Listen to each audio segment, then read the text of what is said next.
In the early years of the 21st century, terrorism was used by governments across the world as a pretext to scare their populations into submission.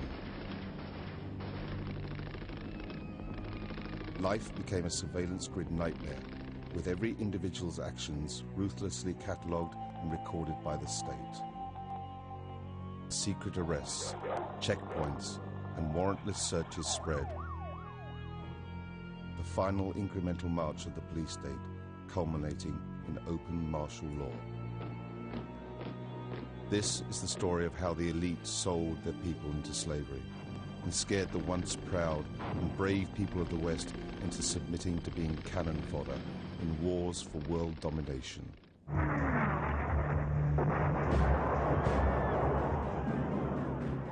Our enemies have made clear the danger they pose to our security.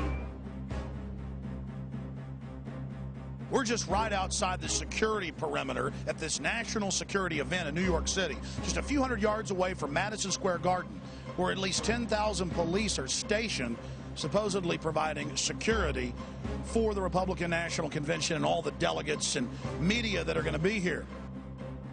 Sadly, we live in a world where, for the foreseeable future, you're going to have to provide security all the time. Who do you work for? Well, you need to tell us. I mean, this is a free country. Officer, can you tell me this guy's badge number? Secret Police just covers his badge up? Secret Police in America. This is what's called ambush journalism, and I disrespect you for that as well. So thank you and goodbye. In the ritual? It's none of your damn business.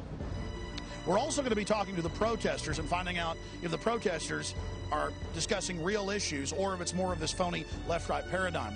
On Monday, that Zogby poll was released that showed 50% of New York City residents believe the government had foreknowledge and made a conscious decision not to intervene. 50% of the people who live in New York believe that. Both candidates are cousins. They're skull and bones. They're bringing in big government and tyranny. The evidence is clear. The military-industrial complex was intimately involved in 9/11. Many of the nearly 2,000 protesters arrested over the past few days have been taken to an old bus depot on Manhattan's West Side. We should call this facility what it is, and it's a concentration camp. It's the Pier 57 concentration camp. Oh, yeah, folks. We're in the middle of it now. Stop exploiting the 9/11 tragedy! Ladies and gentlemen, here is your Fuji-sponsored surveillance blimp. Rollback of our civil liberties, just like them telling us we can't stand on the sidewalk here. Yeah, we can. We went to court and we can. The Republicans are here and taking advantage of the 3,000 people that died right behind me for their own selfish politics, and it's very sad. He is a man of perseverance. He is a man of inner strength. He is a leader who doesn't flinch, who doesn't waver, who does not back down. On September 11th, America was attacked. Suddenly, on September 12th, according to John Ashcroft and George Bush, 270 million Americans became the suspects. Hey, Michael, why don't you talk about NORAD standing down?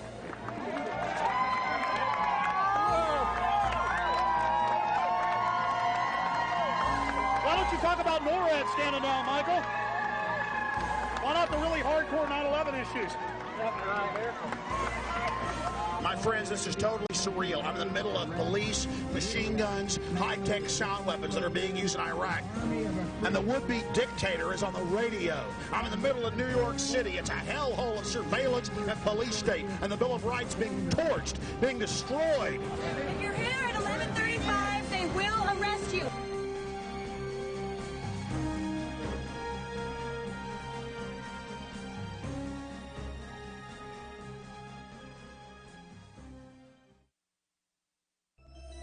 We traveled to New York to see the elite in action, but what we chronicled shook us to our very core.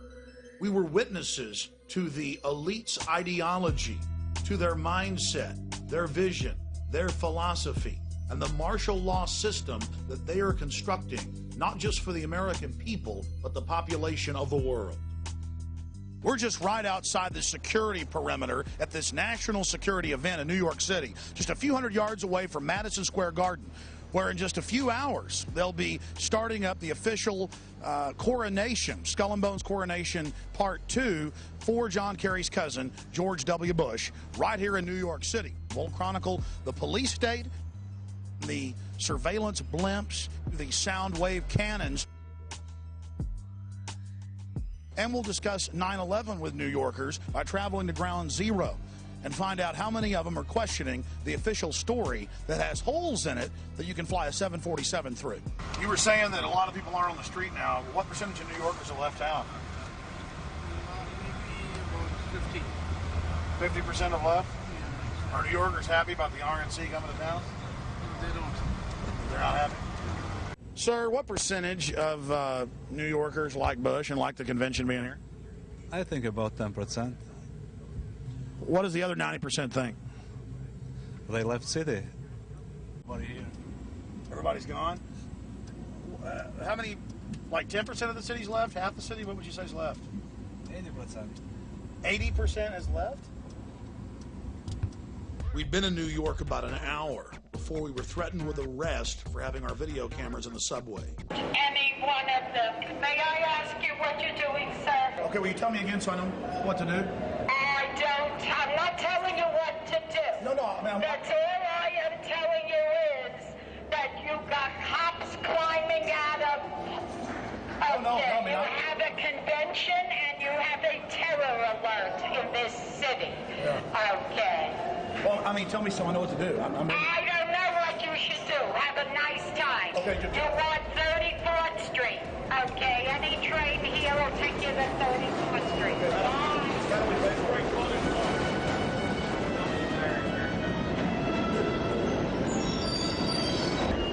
We were then threatened a second time with arrest for filming on the New York subway. And a woman who was separate from our group had her film camera taken, smashed, and the film destroyed. The footage you're about to see was shot clandestinely as the police took action against us. I got to talk to her because she took a picture. I can't get arrested. I can't. Let's not shed a tear over this now. Why are we playing games? John, you're a witness to what just happened. What did we do? We took a picture of a homeless person, felt sorry for her, and gave her some money. And then we were promptly almost arrested by Port Authority police in a subway. The police had been arresting reporters across the city, and a judge had ordered them to stop, but that just seemed to encourage them. Just see a credential. Take them out. How about we go to whoever gave those to you and get them revoked? I just asked you to do me a favor and not tape over here. It's my fault, sir. I'm his boss. No. Listen, first of all, I'm talking. I don't need you to interrupt me while I'm talking. Yes, all right? Okay. And I just got finished telling him that I don't want him taping over here. Nicely to go over to the island. Were you here when I said that? No, I was. So why are you interrupting me now? I said it's my fault. How is it your fault if you're not here? All right? How about we just leave? That would be a great idea. Okay. Why don't you leave? Okay. Did you get that? Oh, yeah. I've almost been arrested 3 times every day, anywhere in the city videotaping anything. It is an absolute nightmare. Hey, guys, get your cameras on. Okay, let me get, well, number one. Hey, we're allowed to be here. Folks, this is martial law. Sir, how many police were in New York? 40,000.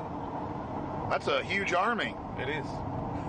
I think we need more police. There's not enough police. Maybe we need 100 million police. How about 50 cops for every New Yorker? How's that sound? Oh, no, it's a little bit too outrageous.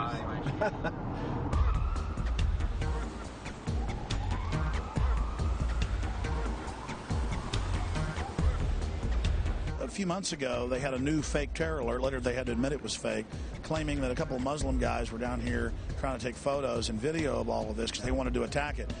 And they said it was a brand new threat. But it turned out that it was over 4 years old. And then when we got here to New York for the convention, they busted 2 guys who supposedly were going to go after the subway.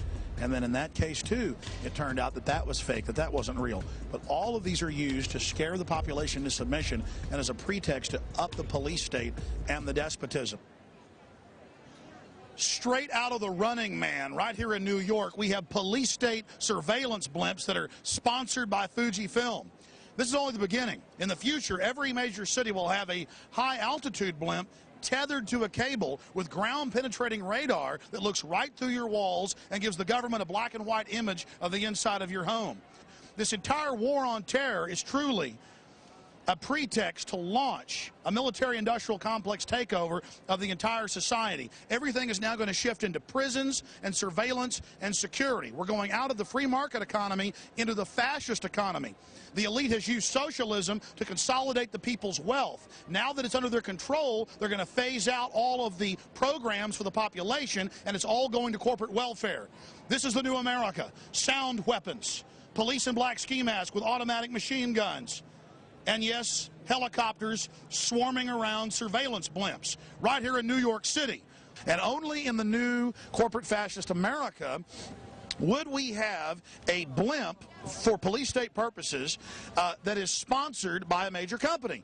And we found out that Fuji gave free bikes to all the police, and guess why? They sold the U.S. government and a bunch of different city governments, or trying to sell other city governments, these high-tech imaging systems, these face scanning systems to recognize who we are. So our face becomes a national ID card, and Fuji is on the cutting edge of that. In the past, football teams had sponsors, or baseball teams. Then it was named stadiums after phone companies, Southwestern Bell, Nextel. Now we have the Fuji-sponsored NYPD blimp. Follow the blimp. The blimp just flew over. Yeah, follow that blimp. Don't lose it. They're using that blimp for surveillance. We always know where the protests are at. There it is, sir. Follow that blimp.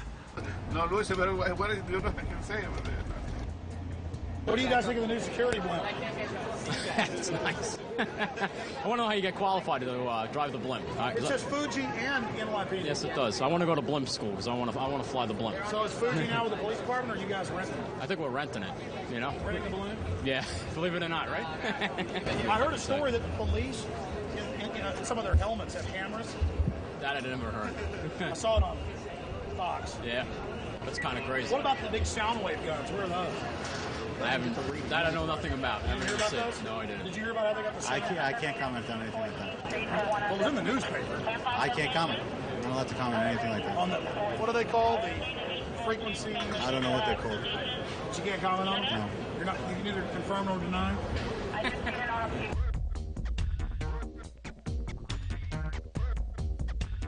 So it's going to be between 14th and 23rd Street, between 5th and 8th Avenue. It's going to be on 3 Street. We're trying to find out how many of these protesters actually know what they're talking about and know what real issues are. So we're going to now go down the road and get in front of the demonstration that's massing right now. Then it's going to march down towards Madison Square Garden. We'll be there covering it when they come marching in.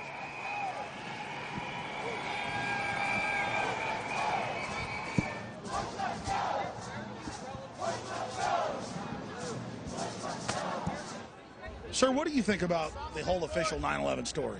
Our government appears to be to have had a lot of cooperation with the forces that caused it to happen.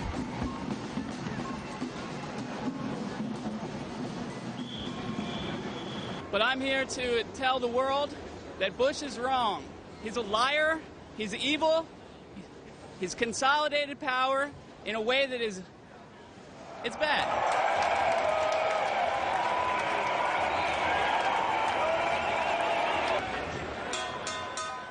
Now, as most of you know, we're not left-wing or right-wing. We're into freedom, the Bill of Rights, the Constitution. And whether it was Bill Clinton or George Bush, those freedoms are being destroyed. Under Bush, it's all accelerated.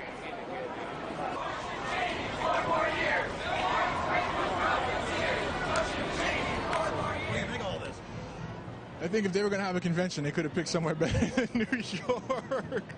And it seems like Bush is trying to bind himself to the 9/11 tragedy. Do you have any comments on that? I was there, and anybody that's going to try and put themselves above the people that actually help pull those people out is not worth my comment, man. I was there.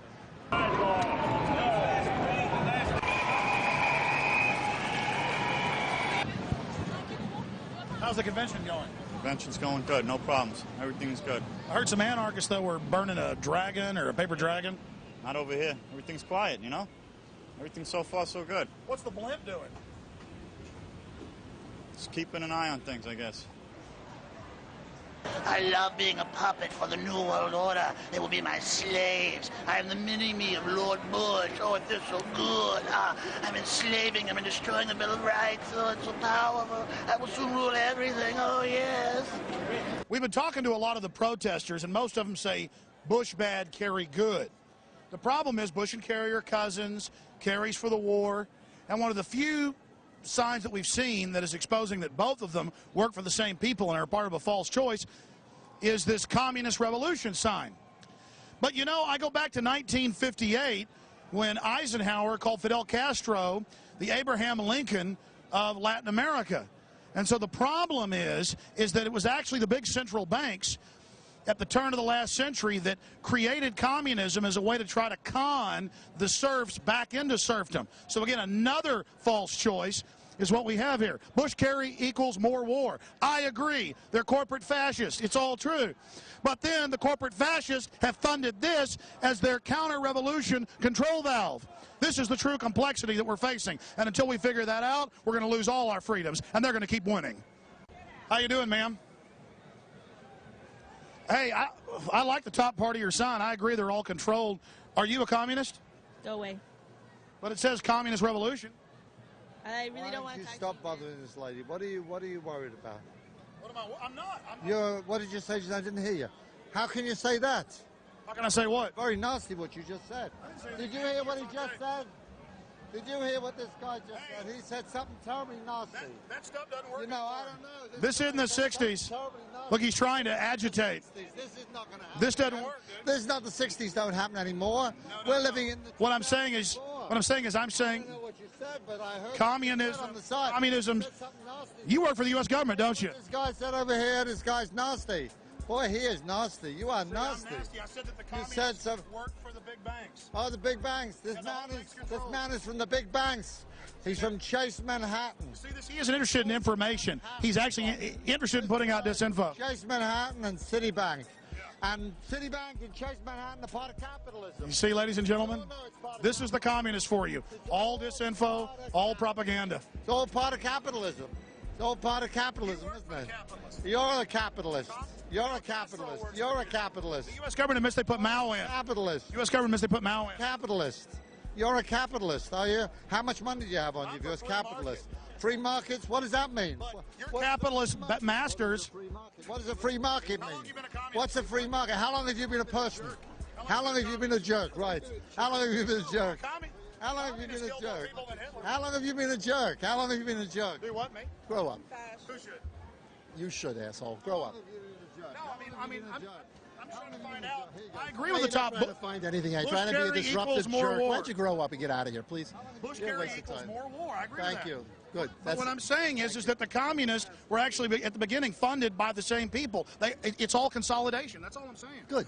Thank you. So you guys don't care about facts. It's all just disinfo. Good. Thank you. Yeah. Sounds good to me. Thanks. So you don't care that Stalin killed 50 million people? So, yeah. So go ahead. So what else? So you don't care? So who are you? Kill. How many people did you kill? No one. But your ideas killed millions and millions and millions. Capitalism. No, you're a capitalist. You're a pro-capitalist. That's for blood, right? She wishes we were dead right there. This is the one? She's the one walking around saying she wishes we were dead. Replay it for yourself. She clearly says that too bad Stalin didn't kill us. So we see these communists down here who say Bush, Kerry, both equal war. And we go, yeah, we agree with you. But why are you for communism? Because communism actually, as Professor Carroll Quigley at Georgetown, Bill Clinton's mentor, said, was a creation of the big banks to centralize governments and con the people into a movement for the population that was really for the establishment. And they began to threaten to want to kill us. Some of it we got on tape, some of it we didn't. Hey, guys. How's it going? Tell us what you think about this. We're members of the Revolutionary Communist Youth Brigade. Tell us what you believe in. That's it, man. If you want to talk to us, you got to talk to us. You got to talk to Stalin, in other words. If you want to connect an interview, we can hook you up with our spokesperson. You're not allowed to talk yourself? If you want an interview, you should talk to the spokesperson. Well, have fun. So your leaders don't let you talk yourselves? They've never been to the Soviet Union, Poland, or anywhere in the Eastern Bloc. Look at them. They're like 18 and 20. Come on. And you got these old... Who's that? Why don't you talk to some mainstream Americans? I'm talking to everybody. Okay. Okay, we know where you're coming from. You're looking to No, to make people in Lima. No, sir. We're not mainstream media. We're actually trying to just make a documentary about all the different views that are at the convention. And everybody's been real nice to us, but communists, they always flip out when we try to talk to them. So now it is becoming an issue with them because they're so ridiculous. Documentary on all views. You're very biased. Probably work for Fox. Yeah, I probably work for Fox. That's right. Okay, get lost. You only knew how ridiculous that was, sir. I've exposed George Bush for carrying out 9/11. I've exposed Bill Clinton. They all work for the globalists. And the globalists funded you little people. You guys need to wake up. Sir, a lot of New Yorkers have said, and the polls show 80% don't want Bush to have the convention here, but they're doing it. And some people say that he's being opportunistic, trying to associate himself with 9/11. I disagree entirely. I think this is the perfect venue for Bush and the RNC to hold this event. I mean, New York City is a world capital place, big focus in New York from the rest of America, and I think it's a perfect venue irrespective of your party leanings. Have you seen any of the protesters while you've been in town, and what do you think of them if you have? Well, we've seen a few of them. Mostly, of course, they're kept away from the delegates.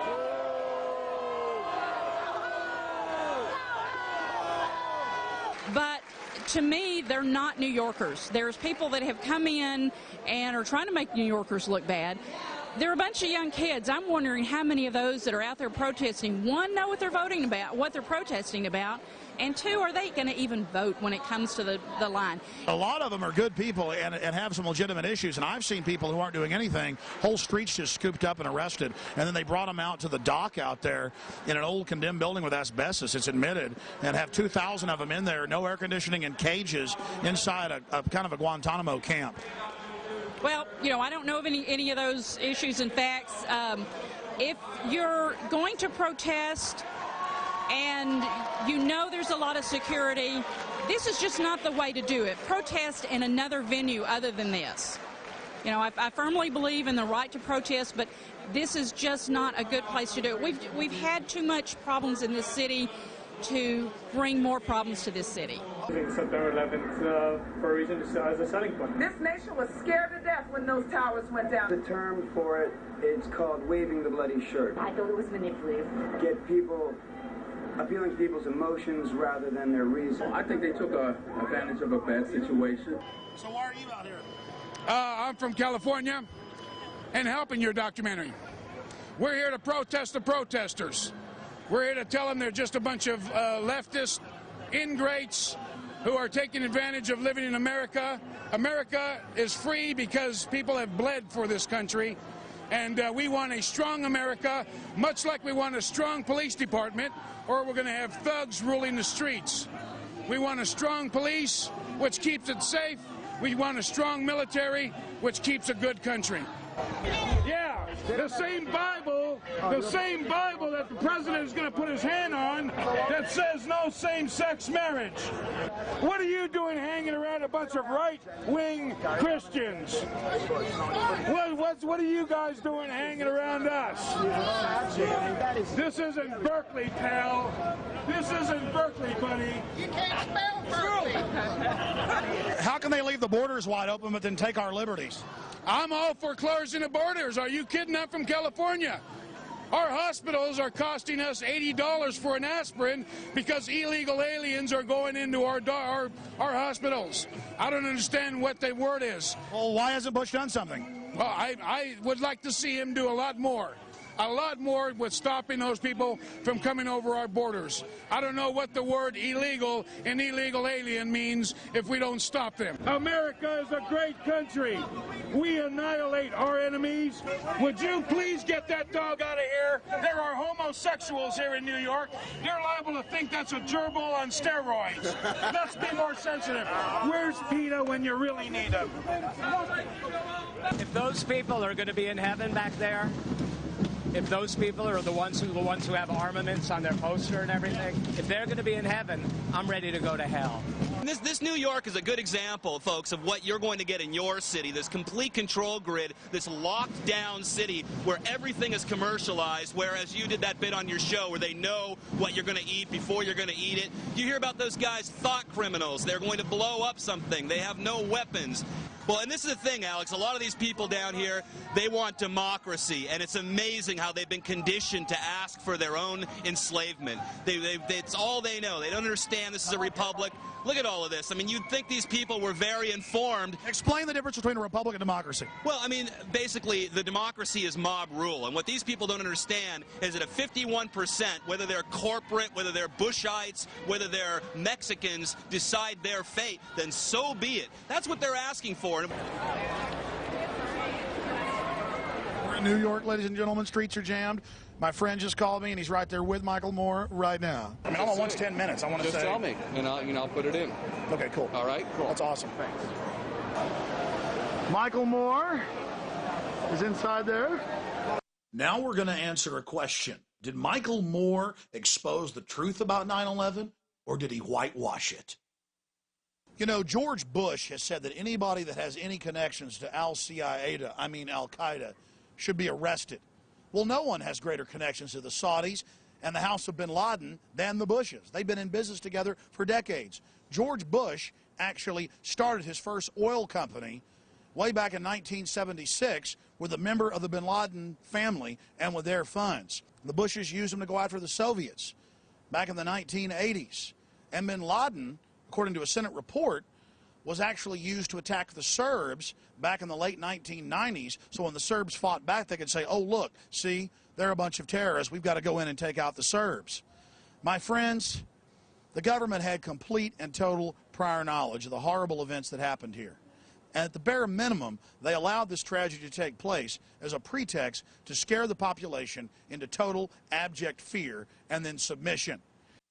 In his film Fahrenheit 9/11, Michael Moore doesn't even talk about things that MSNBC and the Associated Press have reported on. That Osama bin Laden's code name in the CIA was Tim Osman.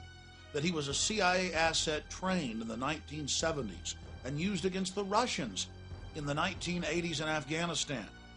Then, of course, he helped against the Serbs in the late 1990s. Over and over again, Osama bin Laden has been used as a tool of the U.S. government and its interest. Anytime they need to create a crisis anywhere on the planet, bin Laden comes to their rescue as the fire starter they need to create the crisis so they can offer their solution. Or why didn't he talk about the huge 9/11 truth movement that sprung up right after 9/11, made up of hundreds of the victims' families of September 11th, alleging government involvement in the attacks? Why didn't the film talk about the official U.S. government plan to carry out terror attacks in America and blame it on foreign enemies? Operation Northwoods. It even called for hijacking jets by remote control and crashing them, bombing D.C., committing sniper attacks. No, Michael Moore didn't discuss this. Something ABC News and the Baltimore Sun were willing to do, Michael Moore wouldn't get near.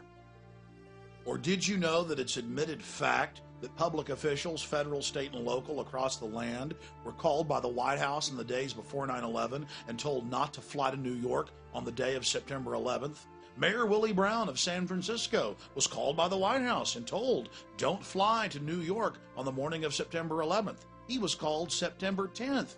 Why didn't Moore talk about this? John Ashcroft, the Attorney General, just a few weeks before September 11th, stopped flying commercial, citing a hijacker risk. Most shocking of all, the Joint Chiefs of Staff had a scheduled meeting in New York City on September 11th. But the day before, because of a, quote, warning, they canceled their trip to New York City. They even told MSNBC this, but it's still somewhat of a public secret, and Michael Moore isn't talking about it. Author Salman Rushdie was warned by the FAA not to fly to New York on the morning of September 11th as well. It was reported by the Times of London. We have the San Francisco Chronicle, MSNBC, the Associated Press reporting all of this. But still, the average American has been kept in the dark because it's never made the nightly news, and it's certainly never been talked about by Michael Moore. And there was no mention of the fact that NORAD stood down for the first time in its 50-year history. To their credit, something that Michael Moore and the mainstream media did get right was that in the 3 days after September 11, 2001, over 160 members of Osama bin Laden's family were flown out of the country to Saudi Arabia. This at a time when all commercial and private air traffic was grounded by the Pentagon. But that wasn't the only airlift. Seymour Hersh first broke the story at the New Yorker magazine about the airlift of evil. It was then picked up by major publications, but, well, forgotten into the memory hole. At the end of the 3-week-long Afghan war in Afghanistan, 8,000 Taliban and al-Qaeda leaders were loaded on U.S. government C-130s and flown out to Pakistan to safety. It had been their job to stir up the phony crisis in Afghanistan and then give George W. the fake victory. You see, it was a staged war. And this is one of the other big smoking guns of 9/11 government involvement that we're all supposed to forget about. Oh, the government admits they flew him out to safety, but Fox News said it was an accident. Yes, 8,000 Taliban and al-Qaeda cream the leaders being flown out to safety. And top generals were told to release Taliban generals. They were told, let them go. And some of the generals got angry and went public. The FBI has gone public, as well as the CIA. They've even leaked the orders, like W199I, where George Bush ordered them to back off Osama bin Laden and his family. In fact, they even fired some agents that refused to follow their orders. There were red flags everywhere. Everyone knew that the attack was coming. That's why so many public officials didn't go to New York. But months before, there was the Bush administration frustrating the investigations, ordering the agents off the cases, ensuring that the attacks would go forward.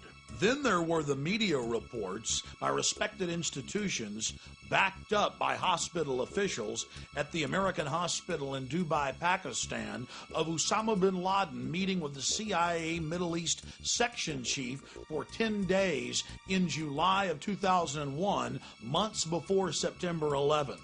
The question is, what was the CIA doing meeting with Osama bin Laden? Getting their story straight? Well, look, 2.5 years ago, I said that Bush was in business with the bin Ladens. Now, FBI agents have gone on C-SPAN and said it. Okay?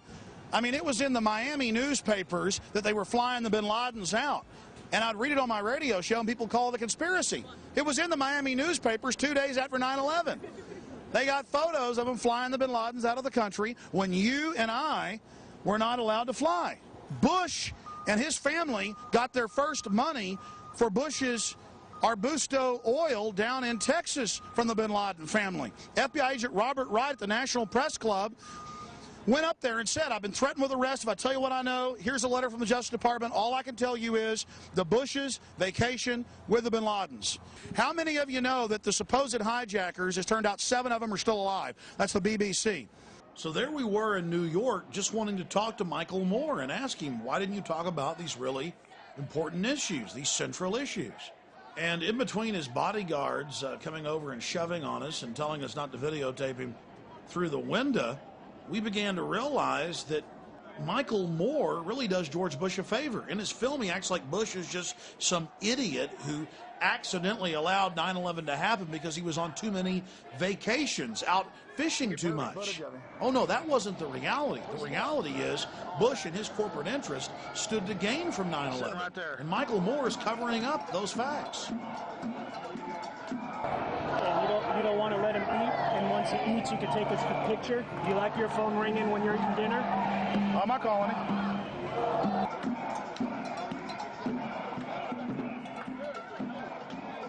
In reality, Mr. Moore had just completed his photo op for just a few minutes, marching at the head of the parade with other genuine establishment libs like Jesse Jackson. Then he ducked into the taco bar, had the general public thrown out, and began, well, gobbling. And I wonder what he was thinking while he was eating. Man, are they going to catch on to me as the hours went by? Are they going to find out that I'm really a fake and a corporate shill that flies around in a corporate jet? All those years I chased the corporate bigwigs around and was thrown out of office buildings and stood outside restaurants, and now I've become what I always said I hated. Or maybe I was always what I claimed I hated. Yes, Mr. Moore, we have nothing against you, but you made a film where you claim that you exposed George Bush. You gave him aid and comfort. You covered up the reality of premeditated involvement in 9/11 and played into that popular little folky image of Bush the idiot elf. Bush is a puppet for a hardcore global crime syndicate setting up a world government and turning America into a high-tech police state. But I guess though it won't matter to people like you. You'll have a fake war to fight, while all the time you're truly covering up the real political paradigm. Big paper and all with Norwegian business there. Did he already sneak out? He's not. Out that way? He's gone. How many bodyguards does Michael Moore have? I can tell you. Pero aquel digo que definitivamente tienen ver allí como ahí. Hey, Michael, why don't you talk about NORAD standing down?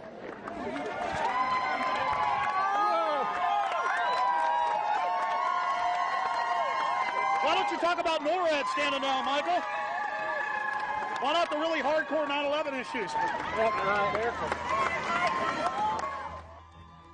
Michael Moore and the controlled opposition like him may be afraid to even scratch the surface of 9/11, but we're not.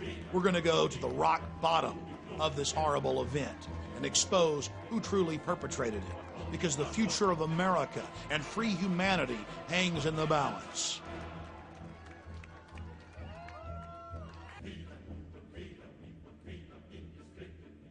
My name is Greg Palast. I report for BBC Television. I was a writer for the Guardian newspapers, the main paper of Europe. The way they're covering protests here, let's see, there was a picture in the New York Times of a scantily clad woman who was listed as a young communist poet. Let's see, there was a AIDS protester, who looks scary and spooky and is about to infect the rest of America shown. But, you don't have what we're literally hundreds of thousands of average people just saying, we're fed up and we dissent and we don't like what's going on. Why don't you listen to us? That's what people are saying. Listen to us. We have a very interesting summer camp here in New York, 2,000 people locked up in a condemned building out on the pier. While the police say they've arrested 300, there are 2,000 being detained. What we see in Baghdad becomes in New York this week, Baghdad Light. So instead of heavy tortured shackles, you have plastic handcuffs, but it still has the same purpose: keep the population in line. This is not the United States of America that we pledged allegiance to as little kids. We were very proud of the First Amendment, and you could dissent in the USA, and now suddenly dissent is becoming, they're labeling dissent as unpatriotic. We're in New York City, right here on the Hudson River. And this condemned former bus station where they stored the buses is being used to hold over 2,000 protesters. And they admit that they randomly set up fences and scoop up whole crowds of people and then take them here. And for over 3 days, they've not let people talk to lawyers, call out, talk to their families. Some have been released. Some have gone to the hospital with rashes over their entire bodies. This building is condemned. The city admits it. The bus union wouldn't allow them to use it years ago, so they turned it into an emergency police facility. It's full of asbestos, chemicals, oils from decades and decades and decades in this 70-year-old building, and the average stay for someone scooped up in there is over 24 hours. The city even admits that. Many of the nearly 2,000 protesters arrested over the past few days have been taken to an old bus depot on Manhattan's West Side. But now the use of Pier 57 as a temporary holding facility is stirring up some controversy of its own. Protests are being held there to spotlight conditions. Some of those being detained say they're getting sick. There are reports of cramped conditions, rashes, chemical burns, and difficulty breathing. We should call this facility what it is, and it's a concentration camp. It's the Pier 57 concentration camp. The mayor has the nerve, and the police commissioner has the nerve to allow this to happen, to actually stick people in an oil-filled garage with asbestos. The orange nets are about 4 feet high. They're used in construction to wrap construction sites so people can't get in or out. And the police just ring them around you and you can't escape. I've been promoting that idea that we're heading for a fascist dictatorship here. And obviously people are beginning to go, I'm beginning to think you were right. And I think tomorrow we got to get everybody out there at Ground Zero between 1 and 6 p.m. to try to get the truth brought out, to urge Eliot Spitzer to reopen this case. Now you're going to learn the truth about 9/11 that others dare not tell you. We're here at Ground Zero, and a big protest is gathering and preparing to march across town. And behind us, you can see the militarized police are massing for a response if there's any type of problems that develop. This is a hallmark of a society in decline, where you have peaceful protesters showing up at Ground Zero, calling for peace, and you have police officers not with just non-lethal weapons, but with fully automatic rifles. You see the founding fathers, they stood up, they were 4% at the beginning, and they said no to the redcoats and no to the establishment. And Mark Twain said, in the beginning, a patriot is a scarce man. He's hated and feared. But in time, when his cause succeeds, the timid join him, because then it costs nothing to be a patriot. And we're looking for patriots that know what the Bill of Rights and Constitution says, and that can see all of this and know that it's a fraud. Get that guy. He's trying to take pictures of me. He's got you already rolling. Hey, get him. Gonna make you a star. Better hold it up there all day. You with, buddy? Have a nice day. Huh? Have a nice day. No, seriously. I have a job to do. You're going to interfere with my job, then we're going to be in problems. Hey, okay? really, sir, you shouldn't touch me. You need to identify yourself. You know in the state of New York that's assault, what you just did. And I'm asking you a question, sir. Why are you harassing? Who do you work for? You work for the city of New York just to document people? Huh? Excuse me. Well, you need to tell us. I mean, this is a free country. Excuse me. Excuse me. I mean, this is disgusting. Get some more of this guy. Well, there's your badge. Can we have your badge number, please? Nope. See my boss over there. Who's your boss? Any one of those people. Boss on. Do you think God is a conscious being? Sir, can you tell me this guy's badge number? Secret Police just covers his badge up.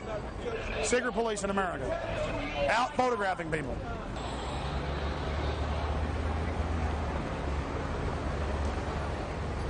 That's the shot. That's the shot right there. Get it. There he is. Get it. Infowars.com. See yourselves. You're going to look good. Everywhere we traveled in New York, secret police videotaped and took photographs of us. But it wasn't just our crew. It was the mainstream media and the general public at large that were being photographed. But the worst area of all was Ground Zero, where the police took photographs of protesters and attempted to intimidate them as well. The police photographing the citizens is bad enough, but across the country we've caught the military photographing the public, as well as working with the police at football and baseball games, searching people's goods. Why, in Alabama, the Alabama Defense Force comes out, forms cordons around whole cities during different festivals, and searches every man, woman, and child, training them how to live in a high-tech police state. And now our police themselves are beginning to turn into the military. And guess what the military does? They fight an enemy. They are set up to kill people and break things.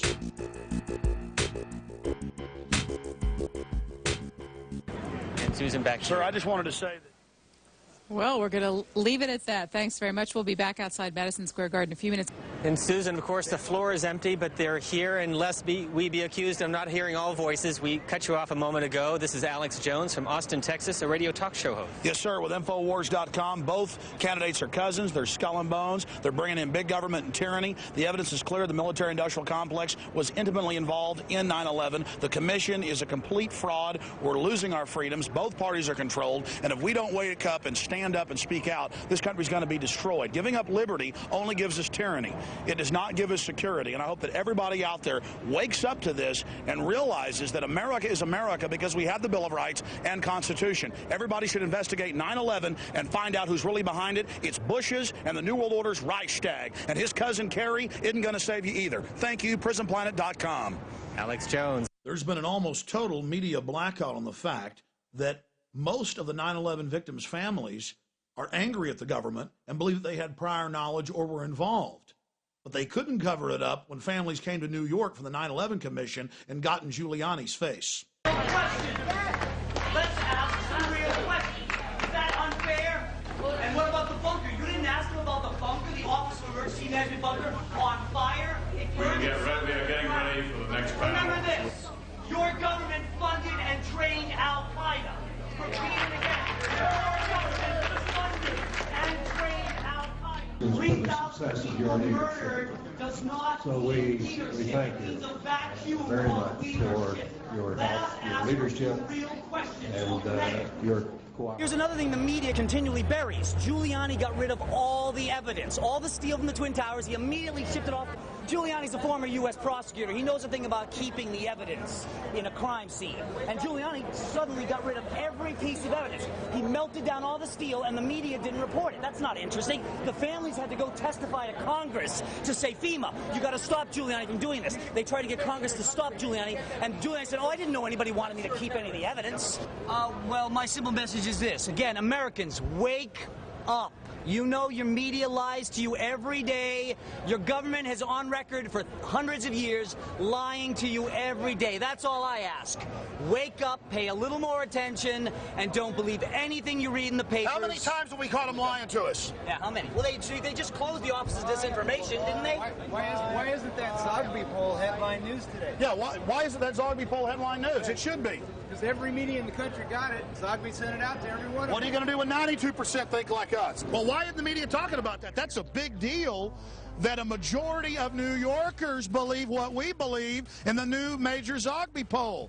Why isn't that a major issue? And what is the establishment going to do when everybody thinks like we do?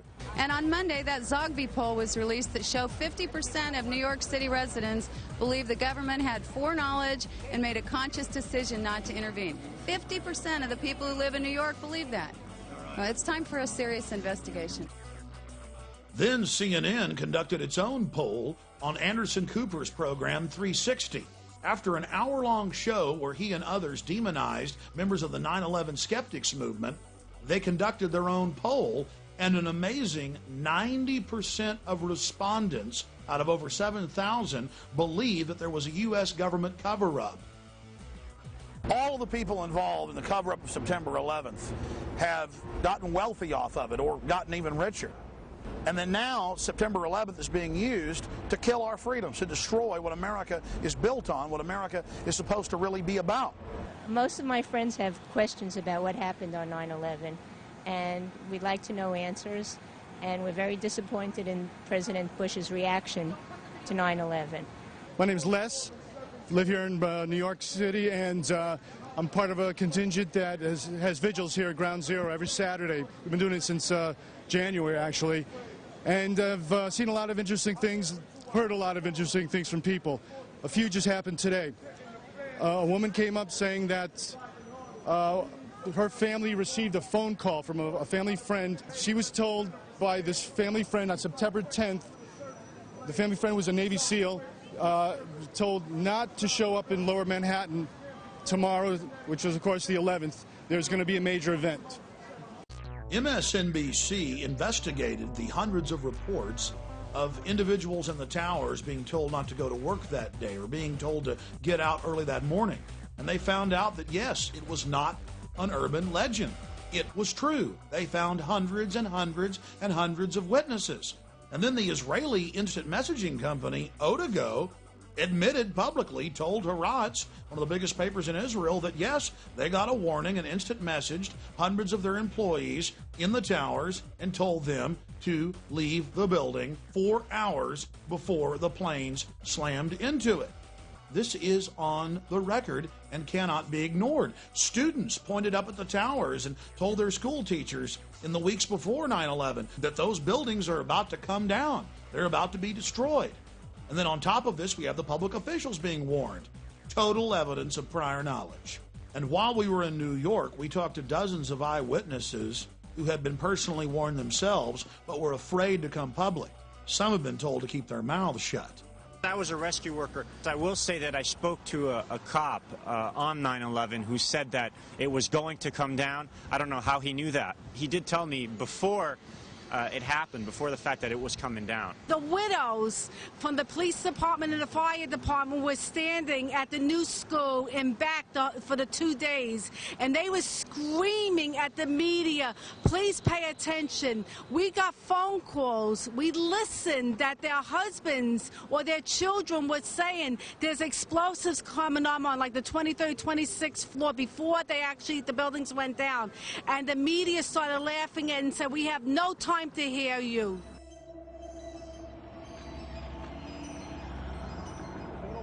Larry Silverstein originally owned Building 7, and a few months before 9/11, he bought the entire complex, all 7 of the buildings, and then he took out a record insurance policy on them. Building 7 and what happened to it is so important because the official story is 2 jets flew into the buildings, we all agree on that, and that their jet fuel caused the steel to melt and caused them to collapse. But then we look at Building 7, which was the furthest away of any of these buildings from Tower 1 and 2, and it wasn't even damaged, but later that afternoon caught on fire. Now they've rebuilt Building 7. Here's Tower 1 and 2. Obviously, you all know those were hit by jet aircraft. And then we have Building 7, the furthest away from all the other buildings. Building 7 was 47 stories tall. Building 7 was not hit by an aircraft. Building 7 did not catch fire from these buildings. But later in the afternoon, mysteriously, it caught on fire. And then after 4:30 p.m., the firefighters told everybody to get back. They were, quote, going to pull the building, the demolition term for demolishing one. They told Associated Press reporters, get back, we're going to pull it. And this building that wasn't hit by a plane, that had no damage to it, collapsed symmetrically. Building 7 was a block away where my hand is. But the red flashing square is where Bankers Trust still stands today. It had Tower 1 fall onto it, but just had light damage. The owner, Larry Silverstein, of the entire complex, got on TV and said that they had blown up Building 7. He said they pulled it, demolition. Well, Silverstein owned them all. Oh, Silverstein owned all the buildings. Yeah. How many buildings are gone? All of them. How many is that? That's right. That plane wasn't, that building wasn't hit by a plane. 9 buildings are gone. Yeah. Thousands of people lost their lives. That building. Hundreds more. And there's an official U.S. government plan to carry out the attacks. He imploded that building on himself. He admitted it. He said it on television. He brought that building out. Yes. Larry Silverstein. So you understand? Larry Silverstein on America Rebuilding on PBS said that they blew up Building 7. They blew up 7. Even though. He saw it. Did you see it on PBS? Yeah, he pulled it. He said on PBS, he said, we pulled the building. PBS. Oh, yeah, he pulled the building. Pelted by debris when the North Tower collapsed. 7 burned until late afternoon, allowing occupants to evacuate to safety. I remember getting a call from the fire department commander telling me that they were not sure they were going to be able to contain the fire. And I said, you know, we've had such terrible loss of life. Maybe the smartest thing to do is pull it. And they made that decision to pull, and then we watched the building collapse.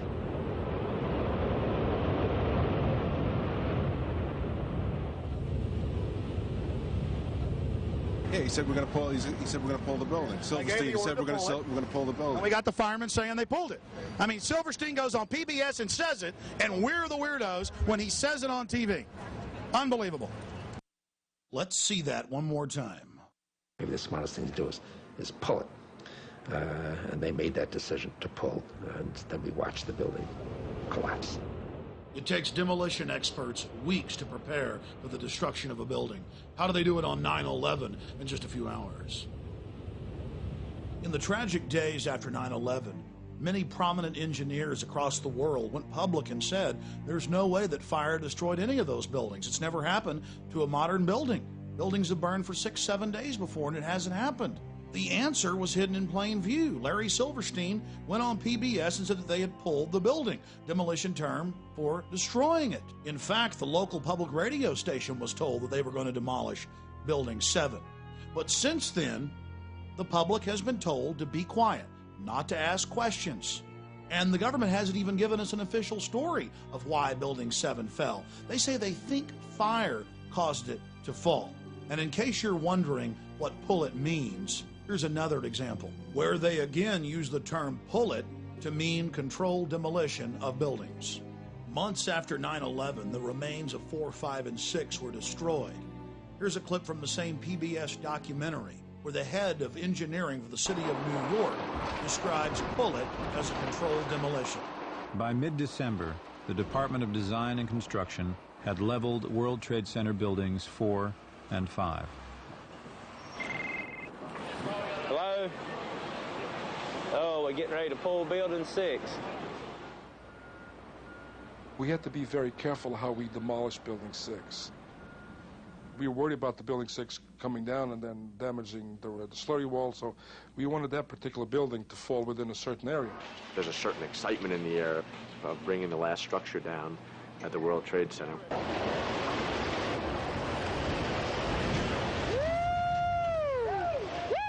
Seconds after 7 collapsed, this is what Dan Rather had to say about it.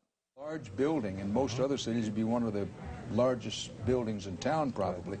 Trade Center Building 7 has collapsed. Now, here we're going to show you a videotape of the collapse itself. Describe that. Now we go to videotape, the collapse of this building.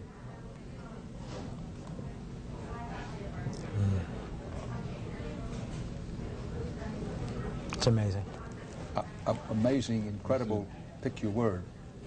For the third time today, it's reminiscent of those pictures we've all seen too much on television before when a building was deliberately destroyed by well-placed dynamite to knock it down.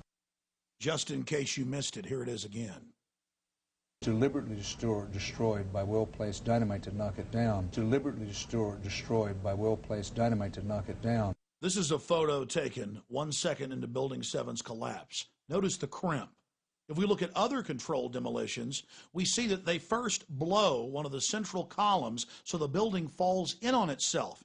If you don't do this, the building falls outward and has a wider collapse radius and can damage surrounding structures. This was not the case with Building 7. Building 7 had a classic crimp or wedge. Its central column was blown out first, so it didn't structurally damage buildings just a few feet away from it. Building 7, while I was listening to live feed from our local public radio station later in the afternoon, they talked about Building 7. Building 7 was fine. There was no airplane that hit it. And then they even began to ruminate on the air about demolishing the building. I said, well, I don't know. I mean, you can put out fires. You know, why would you talk about demolishing a building that, you know, it wasn't hit by anything? You know, the fires weren't bad or anything like that. What was in Building 7? Well, the Department of Defense, the Central Intelligence Agency, FEMA, U.S. Secret Service, Securities and Exchange Commission, and the city's main command bunker, overseeing the entire operation. That's what was in Building 7, a structure that was over-engineered, that could stand thousands and thousands and thousands of degrees of temperature for days if need be. But it collapsed in just a few seconds. Here we are, smack dab, right in the middle of Silverstein Properties. In the next few minutes, we're going to talk about Mr. Silverstein and go over the history of the World Trade Center complex and some very serious questions that need to be answered. You know, it's interesting to note that Larry Silverstein bought this building many, many years ago. This was the only building he bought in the complex. But 2 months before 9/11, he bought the entire complex, all 7 buildings, and took out a record insurance policy on them for over $3 billion, which he's now been paid. In fact, he tried to get even more. He wanted $7 billion on an original $200 million investment that they made on the entire complex when he leased the whole structure. Mr. Silverstein did quite nicely in his investment. Also, Mr. Silverstein, quote, with a shadowy group of investors, according to the Chicago Tribune, just bought the Sears Tower, one of the next big targets the government's been saying.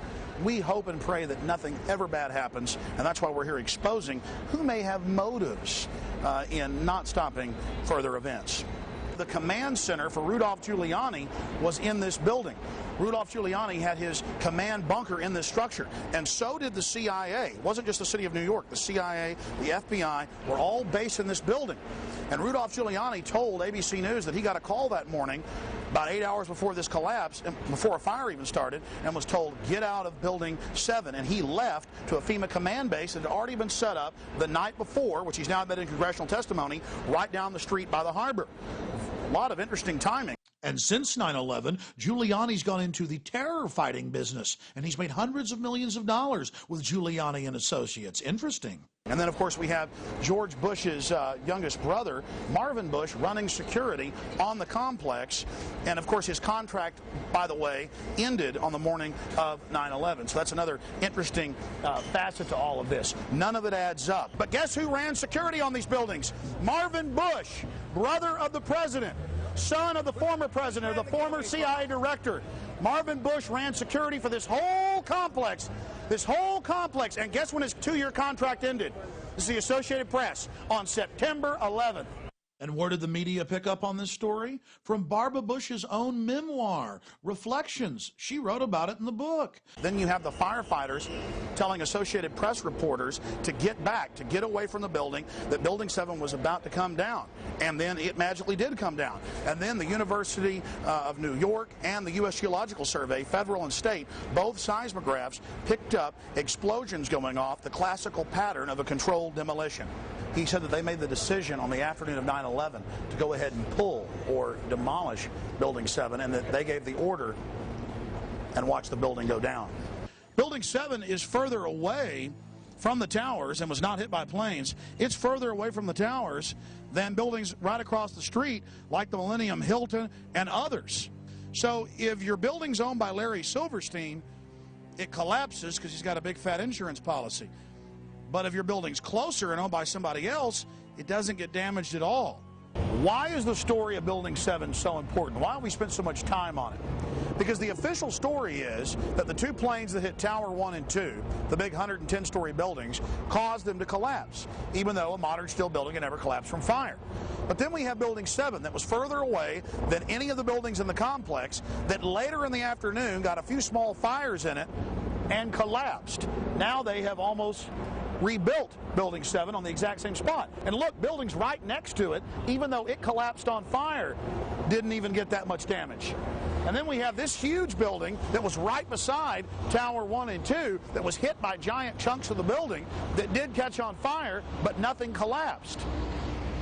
The difference between that building and the new Building 7 is that Larry Silverstein doesn't own that building. Larry Silverstein doesn't own the Millennium Hilton that was closer than Building 7.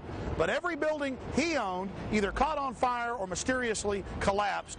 There has been over 100 uncontrolled fires in skyscrapers in the last 50 years, and never has one collapsed or come close to collapsing from fire. Only earthquakes and demolitions have brought these modern structures down. Then we look at the fires in Building 7, and they would be called moderate by any firefighting manual, but still the building collapsed. Building 7 had sporadic fires in it for 6 hours. Other skyscrapers, as we mentioned, have burned for days or even weeks.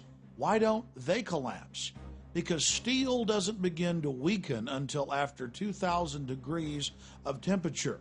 Around 2,500 it becomes red hot, and at around 3,000 degrees starts to melt. Another example of this was the Windsor building in Madrid, Spain in mid-February of 2005. It burned for 2 days at temperatures much higher, with white-hot flames shooting out of it for hundreds of feet. As we watched the Windsor building burn, I was amazed to watch the media of the world say, well, the World Trade Center towers and Building 7 fell from fire, so it's going to fall. We're just waiting for the collapse. But the collapse never came. All the major support pillars held fast. Steel doesn't melt at that temperature. According to official reports, Building 7 wasn't even in the debris field of Tower 1 and 2. And that's why it's important to look at buildings like Bankers Trust. We already talked about it earlier, but let's focus in on it with some detail. It was right up against the South Tower only about 45 feet away, and large chunks of the South Tower fell directly in to Bankers Trust. But Bankers Trust is like all other modern steel buildings. It's like the big building in Madrid, Spain. Despite the fact that fires raged through many of its floors and that huge pieces of debris fell on top of it and up against it, it didn't collapse. The architect of the World Trade Center towers, Nomura Yamasaki, told the press many times before 9/11 that he specifically designed the towers to take massive passenger jetliner impacts. The construction and project manager for the World Trade Center complex, Frank DiMartini, told the press multiple times that they designed the towers not to just take one large jetliner impact, but at least two, and not collapse. And other world-renowned engineers and architects went public as well, but that didn't matter for the mainstream media. They simply ignored their protest. Senior firefighter Lou Caccioli, who survived the collapse of the World Trade Centers, reported that bombs were clearly going off inside the structure. He told People magazine this the day after 9/11. When we spoke to him, he said he couldn't talk about it. Professor Van Ramiro, Vice President for Research at New Mexico Institute of Mining and Technology, told the Albuquerque Journal that the implosions of the towers were too mathematical to be a chance result of airplanes, and that only controlled demolitions could have brought the buildings down. Then Kevin Ryan, an executive engineer with Underwriters Laboratories, or UL, that certifies most big buildings in America, went public and said, "It's impossible. Jet fuel wouldn't have melted the columns in Tower 1 and 2. This is from the organization that underwrote the towers. Then Firefighter Engineering, the oldest engineering publication in United States history, went public and said, there's no way jet fuel made that happen. And stop hauling away the debris. Stop covering up the crime scene. We've got 7 different tapes showing different groups of firefighters saying the towers looked like they were brought down by bombs and that they heard explosions. But in the interest of time, here is just one of those clips shot by 2 French brothers who were making a documentary about New York firefighters on the morning of 9/11. We came down. It was much worse than it was when we went up. Yeah.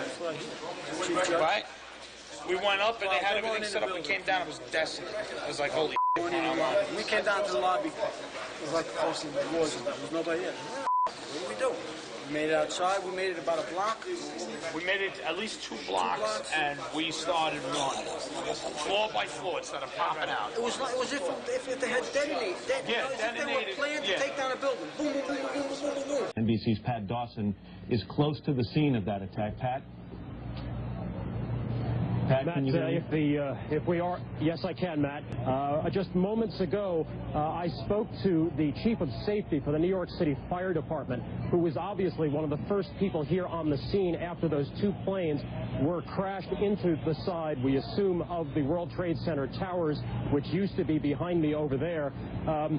Chief Albert Turry told me that he was here just literally 10 or 15 minutes after the events that took place this morning. That is the first crash. He had roughly 10 alarms, roughly 200 men in the building trying to effect rescues of some of those civilians who were in there, and that basically he received word of the possibility of a secondary device, that is another bomb going off. He tried to get his men out as quickly as he could, but he said that there was another explosion which took place, and then an hour after the first hit here, with the first crash that took place, he said, there was another explosion that took place in one of the towers here. So obviously, according to his theory, he thinks that there were actually devices that were planted in the building. The second device, he speculates, was probably planted in the building. So that's what we have been told by Albert Turry, who is the chief of safety for the New York City Fire Department. He told me that just moments ago. And a CBS News chopper in the air over the towers reported the same thing. If Jim Smith is with us still in Chopper 2, Jimmy, you there? Just, we saw some kind of explosion, a lot of smoke come out at the top of the tower, and then it collapsed down onto the streets below, much like we saw the first tower just about a half hour ago. Chopper 2 as he takes these pictures. Jim? Yes, I am here, Michael. Jim, tell us what's happening out there. We just witnessed some kind of secondary follow-up explosion on the World Trade Center #2, the one secondary. We've all unfortunately seen the famous photos of victims jumping out of Tower 1 and 2. But that happened in the first 15 minutes while the jet fuel was still burning. Later, we have the photographs of the victims standing in the impact holes from the aircraft begging for help for 20 to 30 minutes. How could they survive heat that would melt through giant 4-foot steel girders? The answer is they couldn't. And the firefighters are on record as saying the fires were almost out. The fact is, the temperatures had dropped dramatically. The fires were almost extinguished. The people were in the open wounds in the sides of the buildings begging for help. Help that did come in the form of the valiant firefighters who had the buildings blown up around them. The tape you're about to hear is from the grave, as a valiant firefighter reports that the fires were almost out. And as firefighters went public and said that the fires had almost been extinguished, the federal government ordered them under national security to stop talking to the public and told the media that all the firefighter tapes had malfunctioned. But not before firefighters had rebelled and released segments of tape, a segment you're about to hear. What do you got up there, Steve?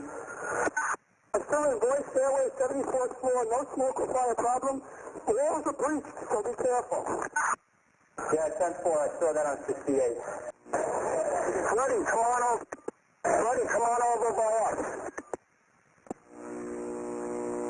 Guys, we got... I got it for 1-5. We got two isolated pockets of fire. We should be able to knock it down with 2 lines. Where you know that? 78th floor, numerous 1045 cold lines. What's scaring you, Mario? Seconds before the towers collapsed, blast points could be seen springing up down the sides of the buildings from the top down. Within days of 9/11, Bush and his minions began grandstanding at Ground Zero, telling us, "Give up your liberties and we'll protect you. Go along with our invasion of the world and everything will be okay." Then there were all the pre-9/11 warnings from the French, the British, the Egyptians, the Italians, the Russians, the Israelis, the Indians. The list goes on and on, but Condoleezza Rice and George Bush told us they'd never heard of such a plan of al-CIA to fly hijacked jets into the World Trade Center and Pentagon. It didn't matter if CNN had reported on it back in 1995. Even the Taliban, 2 months before 9/11, said, "Stop Osama, he's about to attack you." What they didn't know is he was working for Mr. Bush. I want to add that, the president knew about a month in advance before we were attacked here in New York. He got the memo. Yeah, he didn't do anything about it. And we all know that. Now he's here in New York in the convention, and he's going to be applauded by, thousands and thousands of people. This is ridiculous. Howard Dean recently seemed to muse aloud whether you had advanced knowledge of 9/11. Do you agree or disagree with the RNC that this kind of rhetoric borders on political hate speech? Yeah. Look, there's time for politics. And, it's time for politics. And, it's an absurd insinuation. In that case, sir, can I follow up on something unrelated? Let's talk about motives. The Project for New American Century, founded back in 1996 by 25 neocons, Dick Cheney, Jeb Bush, Paul Wolfowitz, all of these people said on their own website, in publications, we need, quote, helpful Pearl Harbor events. I don't think Pearl Harbor was helpful, but we need a terrorist attack on the Order of Pearl Harbor to get the American people behind a war. The globalists took a baseball bat, and we're a beehive. America's a beehive, the sleeping giant. And they took that baseball bat, and they went, ooh, terrorists got you, bam! Hey, bees, the terrorist over there, go get our oil for us. And we all came out of the hive. And now we've kind of settled back down, so they keep waving the bat going, well, I don't want to hurt our bees too bad, but we may have to whack them again to get them behind what we're doing. All right, tariff's going to get you. Tariff's going to get you. Give up your rights to us. How many of you know that NORAD stood down for over an hour and 25 minutes, but if your Cessna gets off course for 5 minutes, they're going to launch F-16s on you? Remember Payne Stewart, the golfer? 15 minutes after his jet got off track, they had F-16s all around him. But on 9/11, in the most controlled airspace in the world, they could do nothing about 4 jets. But it gets worse. Guess why NORAD stood down? The average people in the military are good folks. They were told it was a drill, because the Associated Press reported, and the CIA's own website admits, that on the morning of 9/11, the CIA was running a drill of flying hijacked jets into the World Trade Center and Pentagon. It was just a coincidence. At 8:30 in the morning, there was a drill of the exact same thing happening, and so NORAD stood down. Anybody know what problem, reaction, solution is? Create a crisis to scare the people into submission. They're begging for help, and then you take their rights. Does anybody know what Hitler did? Right after he got elected, he firebombed his own Reichstag building. And then he said the communists did it. And they had a mass wave of arrest and took people's rights and set up Reich Security, or Homeland Security. The North American Aerospace Defense Command is charged with defending North America's airspace.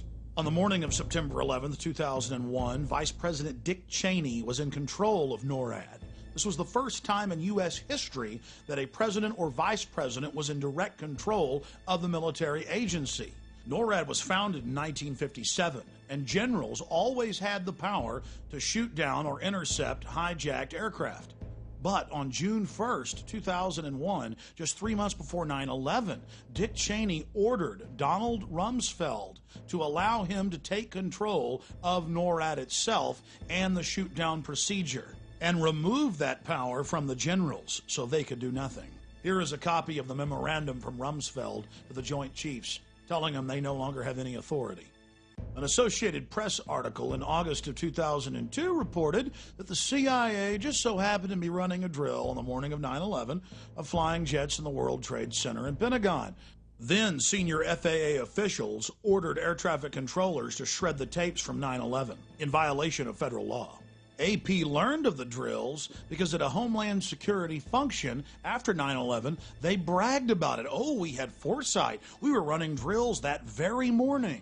Then USA Today reported that drills held weeks before 9/11 included targets that were the Pentagon and World Trade Center. Don't just look at me. Take the damn paper, read it, get informed. We were undefended on 9/11. They're still in power. They're sitting there eating filet mignon. People are losing their jobs every day. We've got a bullshit war in Iraq. Who took responsibility for 9/11? Well, shouldn't we reward them for doing a bad job? I mean, that... Yeah, we should reward them. Bush, we should thank him for the job he did. The way you reward traitors is how we should reward. But he says he's done a great job. And what he says, I know what he did. Dick Cheney ran and hid in a hole in Nebraska. I get fired if I make a typo in a letter, okay? I get fired for that. Instead, we've still got Rumsfeld, we've got Condoleezza Rice, we've got Dick Cheney, we've got all the same criminals. They're criminals because they allowed this to happen. 4 planes in 2 hours. How can that be? Only 14 planes guarding the entire East Coast. I say bullshit. Complete bullshit. We know this is the greatest country on earth. We have the biggest military on the planet. How can it be 4 planes in 2 hours? Do the math. One of the biggest holes in their argument is the fact that they never heard of a plan to fly hijacked jets into landmarks on the East Coast. We're going to take a closer look tonight at another example of where, despite the conventional wisdom, there were people in the United States who actually were preparing to defend against the kind of attacks which occurred here on 9/11. The North American Aerospace Defense Command, NORAD for short, has been defending the skies over the U.S. and Canada for almost 50 years, 46 to be precise. USA Today reports that in the 2 years before the attacks on September the 11th, NORAD conducted exercises using hijacked airliners as weapons. And one target was the World Trade Center. We knew he hated us. But there was Nobody in our government, at least, and I don't think the prior government that could envision flying airplanes into buildings on such a massive scale. But that turns out not to be true. U.S. military planners did envision and practice those very scenarios. As reported by USA Today, the North American Aerospace Defense Command, NORAD, conducted exercises with fighter jets, simulating hijacked planes flown into the World Trade Center in the 2 years before the attacks. And so then I saw Condoleezza Rice get up on TV and say, we had never thought, we had never heard. Why, that's a ridiculous conspiracy theory to say that.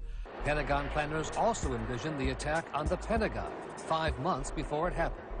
The Pentagon had a drill in November of 2000 simulating a hijacked jet being flown to the Pentagon. So between all the drills before 9/11 and the drill in the morning of 9/11, air traffic controllers thought that it was a simulation. Hijacked aircraft headed towards New York. Is this real world or exercise? No, this is not an exercise, but a test. And now respected rescue workers who worked the World Trade Center site say that they found 3 of the 4 data recorders and were ordered to load them on FBI vehicles and keep their mouths shut. Why would the feds want to cover up what was on those recorders? Thousands of years ago, when a crime was committed in Rome, the judges would ask one question, qui bono, or who stands to gain, who profits? And when we look at 9/11, the answer is clear. Let's look at what the Bush family was doing in the days before 9/11 and on 9/11, and it's quite revealing. Marvin Bush was in New York City running security for the World Trade Center complex. Former President Bush was in D.C. at the Ritz-Carlton for a Carlyle Group function, sitting at the head table with the head of the bin Laden family. 2 days before 9/11, Governor of Florida, Jeb Bush, declared unprecedented martial law in Florida. He didn't make the announcement until September 11th. Then we have the CIA-controlled head of Pakistani intelligence, General Ahmad Ahmed, arriving in Washington, D.C. on September 13th, just days after he wired, the New York Times admits, $100,000 to the supposed lead hijacker, Mohammed Atta. For the week he was here, preceding 9/11, he met with CIA Director George Tenet, the heads of the House and Senate Intelligence Committees, Porter Goss and Senator Graham. By the way, Porter Goss has now been made head of the CIA. On the morning of 9/11, he was actually having breakfast with Senator Bob Graham and Porter Goss. What is the money man behind Mohammed Atta doing meeting with all the intelligence heads? In the days after 9/11, the public was told that we were going to be able to catch whoever was behind September 11th because they had engaged in record put options against American and United Airlines. But when the money trail led back to CIA-controlled companies headed up by people like Buzzy Krongard, number 3 at the CIA, the story was dropped like a hot potato. But that doesn't stop Buzzy from still going public and defending people like Osama bin Laden. He's told the Times of London and many other publications that we should just leave Osama bin Laden alone. Let him go free, that we've got a problem if we want to capture him. Prominent people across the world have been exposing the 9/11 cover-up. Michael Meacher, the number 3 man in the Blair government, wrote a huge editorial for the London Guardian titled "The War on Terror is Bogus," and he pointed out that NORAD stood down on 9/11. He wrote about the Project for a New American Century, run by Jeb Bush and Dick Cheney, years before 9/11, saying that they needed a helpful terrorist attack to get the American people behind their war for empire. Meacher concluded his article by saying, if the U.S. government didn't engineer the attacks, they certainly knew about it. Andres von Bülow was German defense minister and German technology minister. I interviewed him on my syndicated radio program, and he said there's no way Al-Qaeda carried out these attacks. Only the military-industrial complex could pull it off. But here's one of the biggest pieces of evidence. You all heard them say that a paper passport fell out of one of the towers and was picked up by a police officer on the street. This plane flies into the building, explodes with jet fuel out of the guy's jacket, goes through the fireball, through the side of the plane, out of the burning building, out of the fire shooting out, and comes down to the ground unscathed. But something happened. For 6 months, they reported they had this passport. Boy, we've got it. We've got the proof. And then the guy stood up and was alive in the Middle East, and they pulled it and said, oh, that was a mistake. He wasn't a hijacker, and the story just disappeared of the passport. Because believe me, this establishment could care less about you. The EPA found all the asbestos.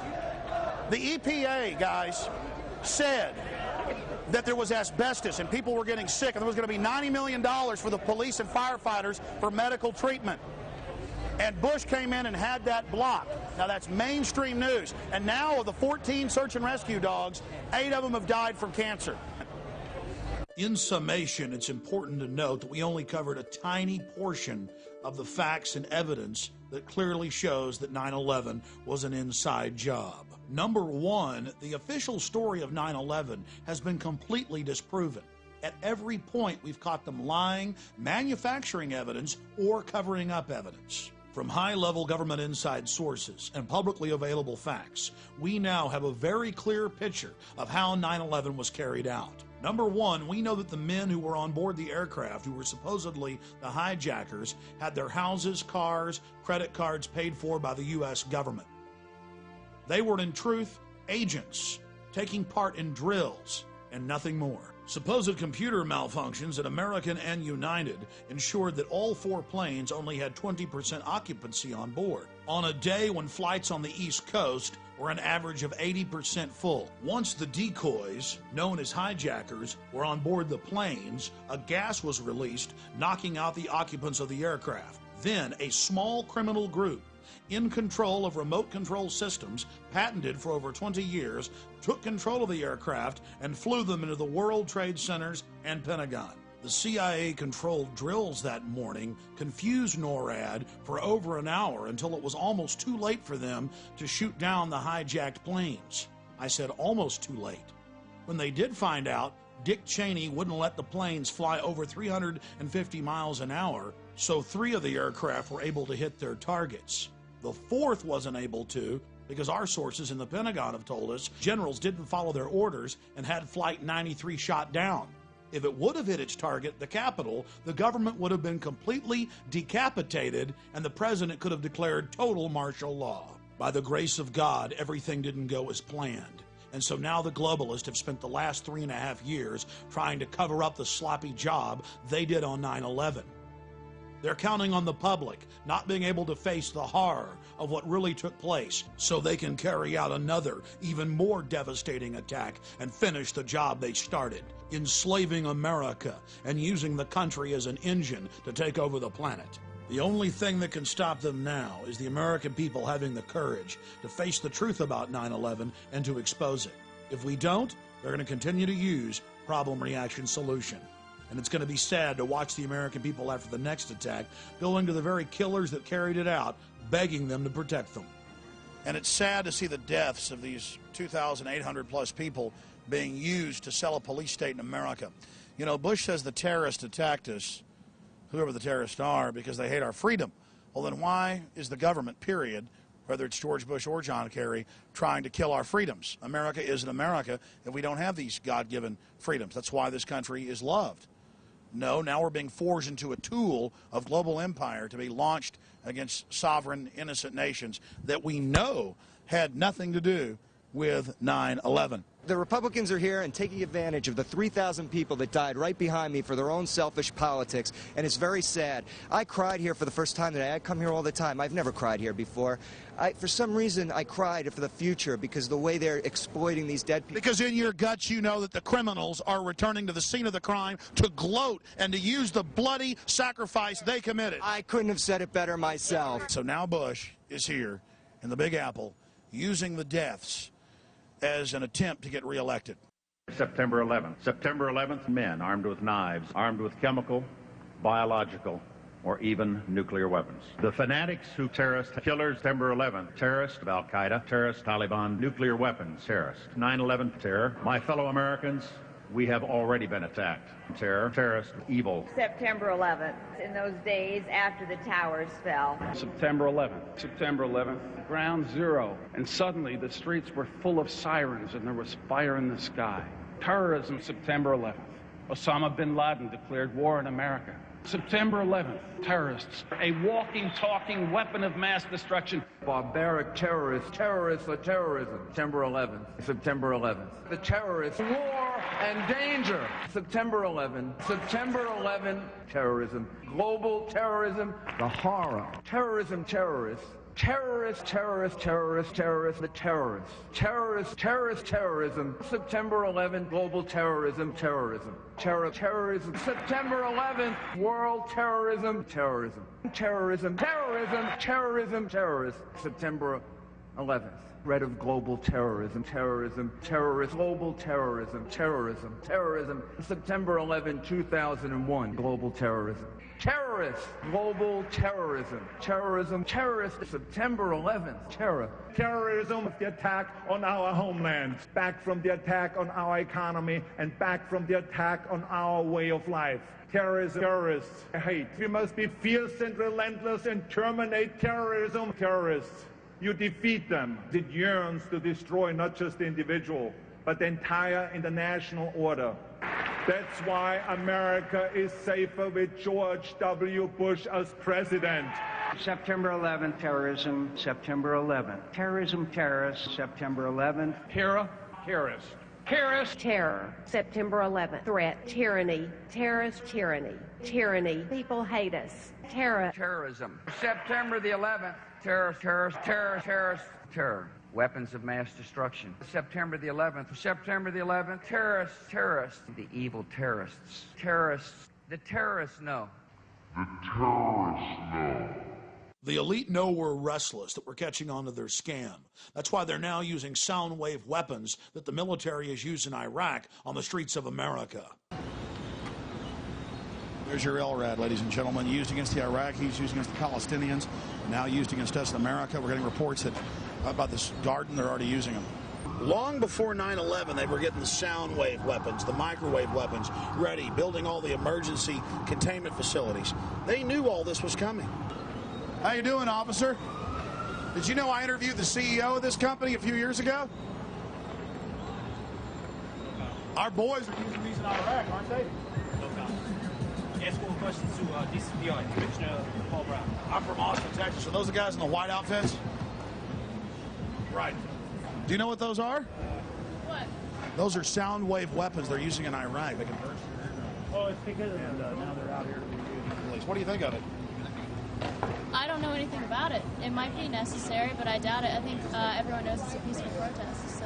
Yeah, I mean, well, the point is that these are things used in Iraq against enemies, and now it's being used right here in America. Now that the government in general considers the American people enemies of the state, defense contractors have a whole new lucrative market, selling high-tech weapons normally sold to the military to the police. We're on our way to a protest that's unauthorized, not permitted. They've been arresting people by the thousands, and we're going to cover it. Of all the hundreds of huge protests we've seen, a small group broke off with an unpermitted march and is moving down towards Madison Square Garden, or MSG as New Yorkers call it.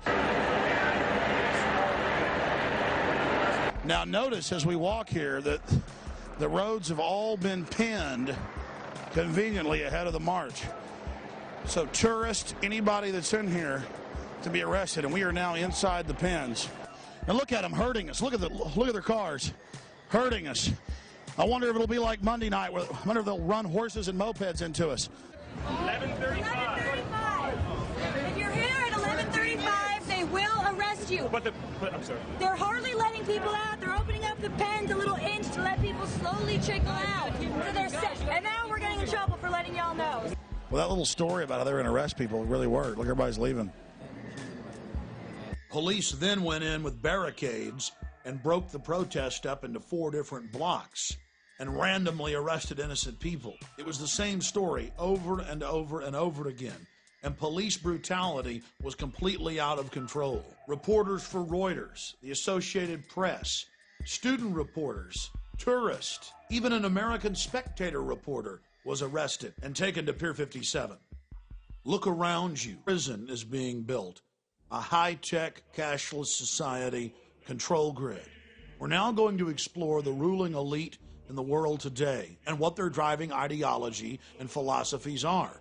We'll also look at their minions, the people that slavishly serve them.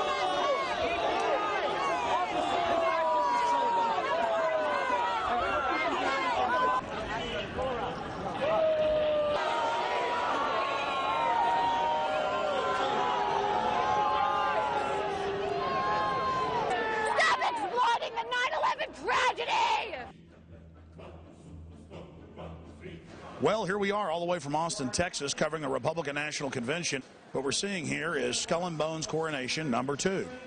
Well, down here you can see the CNN staff, Bush Light. They love the president, put out all the propaganda. They also worship Kerry.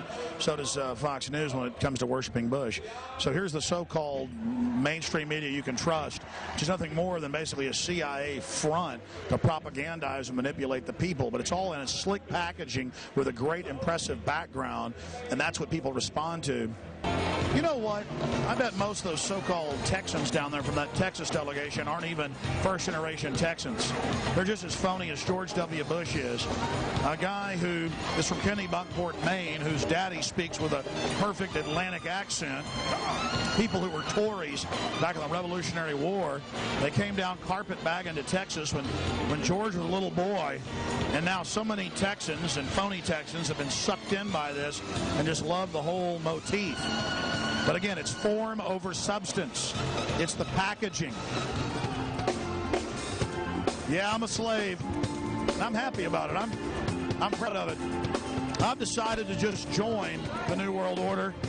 I've decided to just go along with it and have a good time. The media has really been covering Skull and Bones lately, how Bush and Kerry are both members. Are you aware of that organization? I am not. Does it concern you that they both were in the same fraternity in college and just 2 years apart? No, it does not. Just one hell of a coincidence that 15 members each year out of 290 million people and the 2 presidential candidates are Skull and Bones. I would say that's a coincidence. I would say that's a coincidence. Yeah.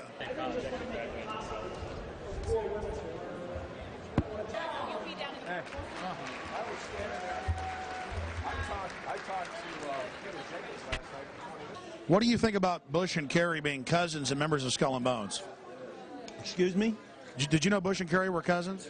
Kissing cousins or what? They really are cousins. They really are. There's only 15 members of Skull and Bones each year out of 290 million Americans, and both of them are Skull and Bones. Certainly you're aware of that. Oh, well, why wouldn't you be?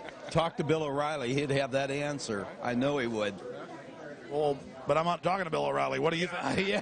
We need to talk about it. I mean, him and Kerry are cousins. They are members of Skull and Bones. The question is, would he be a Skull and Bones guy today?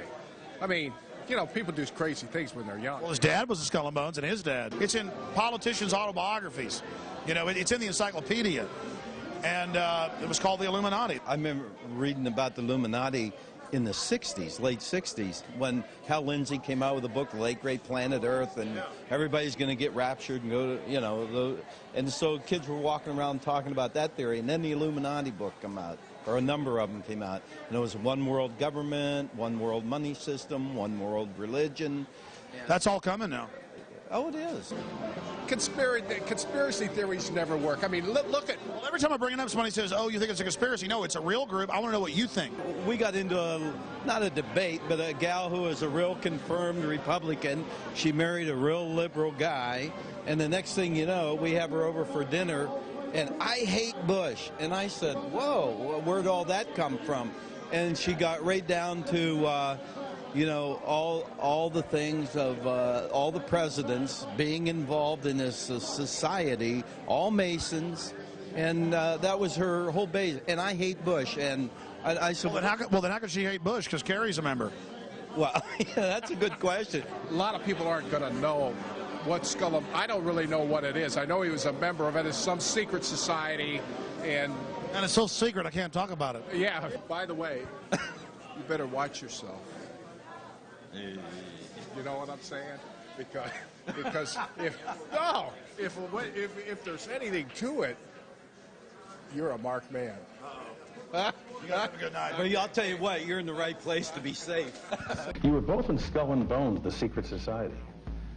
It's so secret we can't talk about it. What does that mean for America? The conspiracy theorists are going to go wild. I'm sure they are. I don't know. I haven't seen the rest. Number 322? First of all, he's not the nominee, and look, I look forward. Are you prepared to lose? No, I'm not going to lose. You both were members of Skull and Bones, a secret society at Yale. What does that tell us? Not much, because it's a secret. Is there a secret handshake? Is there a secret code? I wish there were something secret I could manifest. 322, secret number? There are all kinds of secrets, Tim, but one thing is not a secret. I disagree with this president's direction. Most people don't know the Order of Skull and Bones at Yale is simply one chapter in a larger global organization known by many as the Illuminati. Its symbol is a skull and crossbones and the number 322. Skull and Bones is the name used by the uninitiated or non-members. The true name of the organization is the Order of Death or the Order of the Death's Head. George Bush and John Kerry have both been initiated in the same way. They swore an oath to the tomb, to the order of death above all others, and to wage eternal war against all of humanity. In April of 2001, ABC News was able to get a few minutes of video of a small portion of the ritual that's conducted outside in a courtyard. What they witnessed was macabre, chants of death equals death and devil equals death, accompanied by mock human sacrifices. President Taft was a prominent member of Skull and Bones, and in 1900, he became the first president to visit Bohemian Grove in Northern California, a satellite of Skull and Bones. For 3 generations, the Bushes have been members of Skull and Bones, and for 3 generations, they've traveled to Northern California and the Bohemian Grove. There are many prominent foreigners, like German Chancellor Helmut Schmidt. Ronald Reagan, Richard Nixon are pictured here in 1957 at the Bohemian Grove. Both men wrote about the organization in their public memoirs. Schwarzenegger is a reported visitor to the Bohemian Grove, as well as former President Jimmy Carter.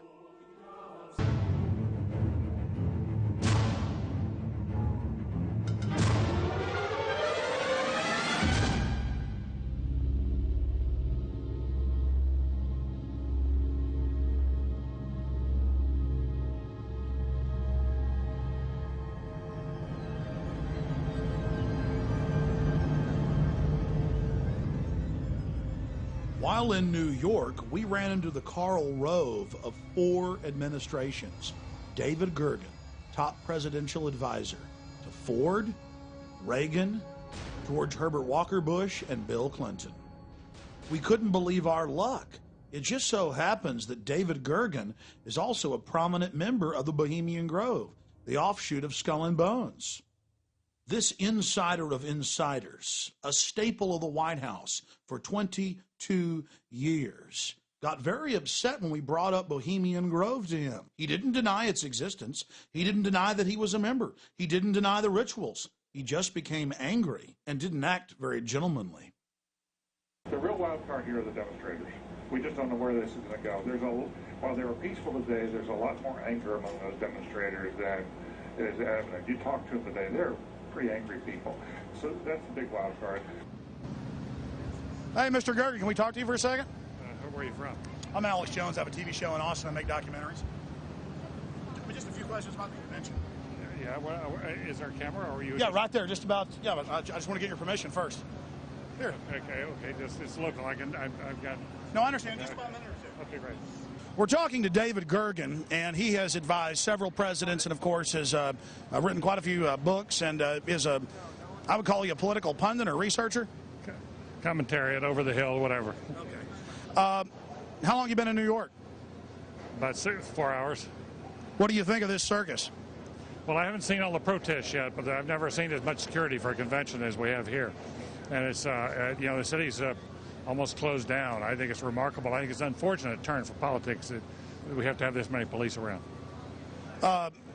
There's been a lot of news articles and reports saying that there's a heightened risk of terror attacks. Do you think that's? Do you think there's a chance of that? Or comments? I think. Well, listen, they just arrested. I think or broken up some plot allegedly to somebody wanted to blow up subways. Yeah, I think it's a very real danger. And you've got. Madison Square Garden is sitting right, basically on top of a train station, and Boston Convention was right on top of a train station. Yeah, I just have to remember that trains are very accessible, vulnerable, and that's what happened in Spain. They went after trains and they blew some trains up, and it wasn't very expensive. So I think there's that danger, but I think the police are on top of it. They're treating this as a special security event, which means there's not only the obvious police around, but believe me, there's a lot of private stuff going on here. Okay, one last question. I read a Washington Times article many years ago where you had a comment about the organization, and then now it's been in the Wall Street Journal, it's been in a lot of different newspapers, and that's the Bohemian Grove. And back in, what was it, 1996, when you joined as a Clinton advisor, the Republicans were criticizing you, oh, what about Bohemian Grove? And then you countered them by saying, hey, I don't run around in the woods naked. What did that mean? Here is the before-mentioned Washington Times article where he said, I didn't run around naked like they do. I don't know what quote you're referring to. I'm not aware of any quote like that. Listen, I am a happy member of the Bohemian Grove. I like the folks who come there, and it's really inappropriate for me to talk about the group beyond that. Thank you. Have you been there for the ceremony with the cremation of care? Frankly, I don't think that's something I need to talk to you about. Great owl of Bohemia, we thank thee for thy adjuration.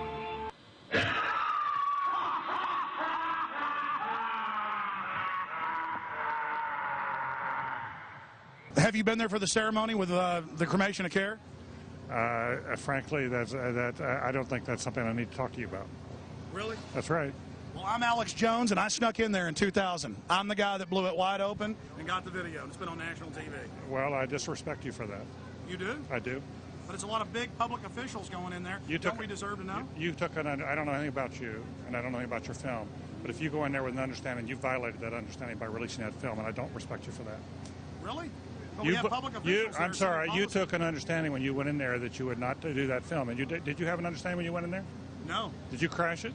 Yes. Yeah, and it has no trespassing signs there too, doesn't it? No, they put them up after. Oh, I'm sorry. Just walked in. I'm sorry, sir. I've been there before. I know what the circumstances are, and I'm sorry you violated the understandings. That was not a gentlemanly thing to do. But what about the ritual? Is the ritual genuinely?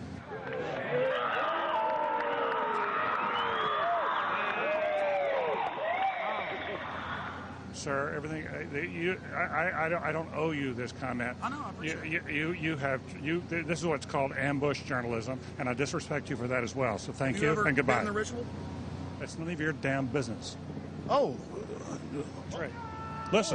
Listen. You go around and make understandings with people and violate them. You ambush people on the streets, and that's inappropriate form of journalism. If you wish to practice that, that's fine, but don't ask others to respect you for it. If you want to, you can do. You're a free American, like anything you want. If you want to be uncivil and rude and ungentlemanly, that's up to you. But don't expect the rest of us to say, "Oh well, you're there, Mr. Gergen." I'm sorry, nobody sets policy in there. We try to be gentlemen, and obviously, you don't belong there. Weaving spiders come out here. Yeah, that is a three-pointer. Woo! Boy, I hit the hot button. Mr. Gergen, have a wonderful life. Say hi to Moloch for me, Canaanite deity, and I'll see you at Eyes Wide Shut, baby. Bye-bye. Get his face, get his face, get his face. Get his face, get in there and get his face.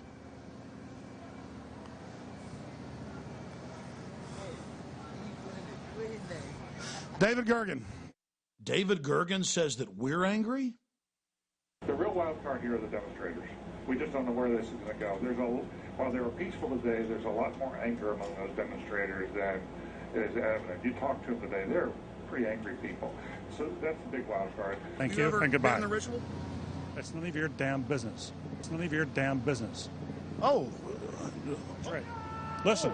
Listen. Just look at him. That's a face keeping a lot of secrets. He's got some stories to tell. And remember that Washington Times article? It talked about all the other organizations that he resigned from. It mentions the Trilateral Commission, the Council on Foreign Relations, all of them groups dedicated to setting up a world government and destroying American sovereignty. You're looking at video that I personally shot during the cremation of care ritual held at Bohemian Grove. My documentary film, Dark Secrets Inside Bohemian Grove, details how world leaders from across the planet meet every July and actually engage in mock human sacrifices to the Canaanite deity Moloch. They bring a bound body in an effigy of a child and sacrifice it to the idol. And incredibly, most of those in attendance are our supposed Christian conservative leaders. Here's a video still I shot while I was inside of the encampment. you see a human skull in effigy. And let's look at that deity they worship, Moloch, a Semitic deity mentioned in the Bible whose worship was marked by the human sacrifice of children. Since we blew their cover in 2000, the Grove's gone public to a certain extent. They released this photo of a 1915 ritual. Here you have the hooded figure over the mock sacrifice. And here's a simulated hanging from 1908. In this picture, you see a photo from 1909 with what looks like public officials in attendance. A black boy is tied down to some type of table, and around him we see people in strange garb. I'll leave it to you to figure out what they're doing. In 2004, the Grove released this photo from 1934 of members in hoods. The Canaanite deity Moloch was worshipped in Greece, Babylon, and then later in Europe. It is normally symbolized by a bull or an owl or some type of horned beast, and children are sacrificed to it. It is the precursor of all modern death cults.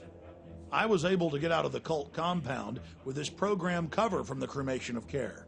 And right on the front, where a child would be burned, they had photoshopped in the image of a skeleton burning in the flames. What purpose does this all serve, having world leaders congregate and engage in an ancient Canaanite ritual of mock child sacrifice? It's a way of binding them together, whether it's George Herbert Walker Bush or Henry Kissinger or Ronald Reagan or Federal Reserve Chairman Alan Greenspan, who's been a member since 1984. It's about bringing them together. Nowhere is the origin of the cult more in evidence than in former German Chancellor Helmut Schmidt's own autobiography, Men and Powers, a political retrospective. He talks about how they have their own German groves where they do these rituals, these, quote, druidic rituals. But he says his favorite place to do the rituals is at Bohemian Grove. This is a book that you can get at the library written by him. He talks about the Trilateral Commission, the CFR, the Bilderberg Group, and world government. And he says that much of the decisions are made at the Bohemian Grove. We were able to obtain the internal annals of the Bohemian Grove from 1987 to 1996, a publication only given to members. And in it, we see pictures of George W. Bush and his father, Newt Gingrich. We see all of these different famous individuals there at the Grove. Walter Cronkite, Jimmy Carter, Jack Kemp, Richard Milhouse Nixon. The list goes on and on. If you're still doubting reality, here is a November 1989 issue of Spy magazine. The Grove released photos of themselves dancing around dressed like women. And in the article, they admit that they do mock human sacrifices. The article went on to show artist renditions of the Moloch idol, as well as discussing how they bus in male prostitutes and how AIDS was a big problem. Then a New York Post article in July of 2004 reported how a top gay porn star serviced the moguls at the Bohemian Grove. This 1914 Bohemian Grove annal has a swastika on its cover, and inside it talks about how they're a German death cult founded by the Illuminati. But some of you are saying, wait a minute, the Nazis invented the swastika. That was their symbol. You're talking about 1914 and 1920. My friends, the swastika was used by the Buddhists. It was used by Native Americans. It is a sun symbol, and it was used by Druids in Europe thousands of years ago. In the 1920s and 30s in the U.S., it was a symbol of good luck, like a horseshoe. But for the Nazis and members of the Bohemian Grove, it was a symbol of power. And Adolf Hitler was obsessed with the occult. The roots of Nazi Germany grew out of groups like the Thule and Thule Society, organizations obsessed with black magic, which themselves sprung from older organizations like the Illuminati. All of these groups corresponded and called themselves Orders of the Death's Head. Adolf Hitler was a member of the Thule Society. Here you see one of their publication covers from 1919. He took their symbol as the signet of his party. It has been reported that after Madame Blavatsky died, Aleister Crowley became the head of the German Illuminati, also known as the OTO. Aleister Crowley was called the most evil man alive because of the bloodthirsty rituals he engaged in. It's important to note that both of his children died in questionable circumstances. So should we be surprised that the leader of the Third Reich, who killed millions of people, was an adherent of both of these sickening individuals? The Waffen-SS were the henchmen of the Nazi Party, and they wore an aluminum or silver death's head on their hats. Here you have a famous field marshal of World War I, and adorning his headdress is a death's head. In reality, all of Hitler's actions were nothing more than a manifestation of the deepest and darkest dreams of the Order of Death. And remember that the Order of Skull and Bones of Bohemian Grove are nothing more than offshoots of this global movement. The Nazis wore a skull and crossbones on their hats. Compare that to the skull and bones symbol. And beneath that, an early Nazi Party medal, not just with a swastika, but the 32 or 322 of Skull and Bones. We see these symbols throughout Nazi culture, especially on their icons and standards. Hitler believed that they drew power from these symbols, and he publicly talked about it. Here is an official photo taken from the Presidential Library of George Herbert Walker Bush, showing him standing with his classmates. And there it is, the Order of Death symbol, the skull and crossbones with 322 beneath it. Would it surprise you to know that one of the chief members of Bohemian Grove, Thomas Watson, was also an adherent of Adolf Hitler's ideology, and that international business machines were integral in controlling the death camps? IBM was absolutely essential in assisting Hitler in numbering and exterminating the Jews and other undesirables. The famous tattoos on Jews' arms were international business machine numbers that were entered into the computers. The computers would then decide how long to keep someone alive and how hard they could be worked according to height and body weight as well as age. Here's a photo of Mr. Watson with Adolf Hitler in the late 1930s.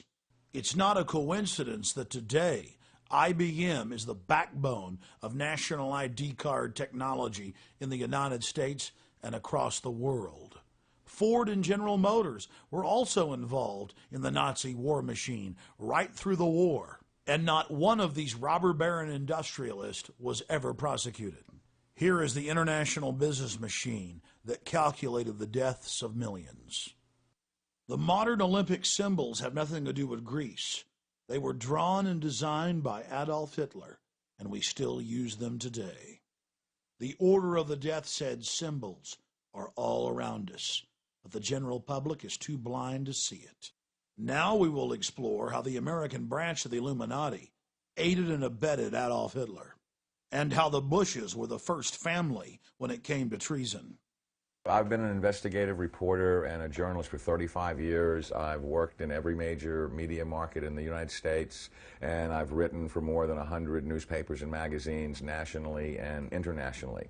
So last September 17th, I became the first journalist in U.S. history to go to the U.S. National Archives and the Library of Congress and pore over the thousands of pages of documents in both places to prove beyond a shadow of a doubt or any refutation of the facts that Prescott Bush, the grandfather of George W. Bush, and George Herbert Walker, his maternal great-grandfather for whom his daddy is named, were Nazi traitors to the country who should have been tried for treason. 2 weeks ago, in early August, a major world newspaper, The Guardian of London, finally got on the story internationally, and they flew a renowned reporter of theirs named Duncan Campbell over to Washington to take me back to the archives and Library of Congress so that they could verify that these explosive documents were real and I didn't have forged copies. Prescott Bush was the grandfather of George W. Bush and the father of George Herbert Walker Bush, and George Herbert Walker Bush is named for his father-in-law, George Herbert Walker. Prescott Bush graduated from Yale in 1917 and was in Skull and Bones with E. Roland Harriman, who was the younger brother of W. Averill Harriman. The Bush family really had nothing going. They were essentially social climbers and opportunistic people. At the time that Prescott Bush met Dorothy Walker, he was a tire salesman. And George Herbert Walker, as all fathers do when their daughter's going to marry someone, said in his heart, you know, it's not an appropriate thing socially that my daughter marry a tire salesman.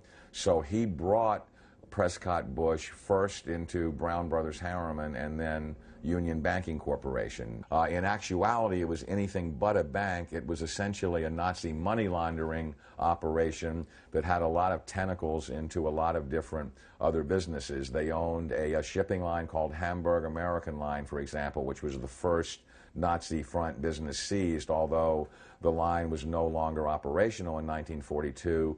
In the early 1930s, it transported Nazi spies into the U.S., and then their promotional ads offered cash rewards to any American citizens who would go back on Hamburg American lines and proselytize for Hitler.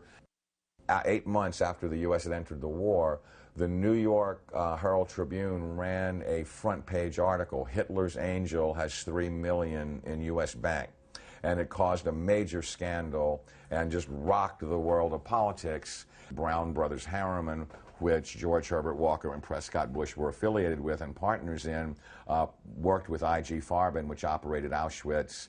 Prescott Bush, he did a number of things that were not only anti-American but were pro-Hitler, and he did all that he could to proselytize for Hitler and the rise of his Third Reich, because the largest client, Fritz Thyssen, of his patron, W. Averill Harriman, dictated what kind of behavior he would practice to enhance his own career. So he was put on the board of directors of Union Banking Corporation, and he was also a shareholder in Union Banking Corporation along with E. Roland Harriman. But what's interesting about what the documents show is that they clearly state that all of the shareholders were phantom shareholders for Fritz Thyssen and did his bidding directly. So the point I'm making is it's not as if they bought these shares of stock as a passive investment to hopefully profit from the war. They were directly doing the bidding of the individual who built the Nazi war machine.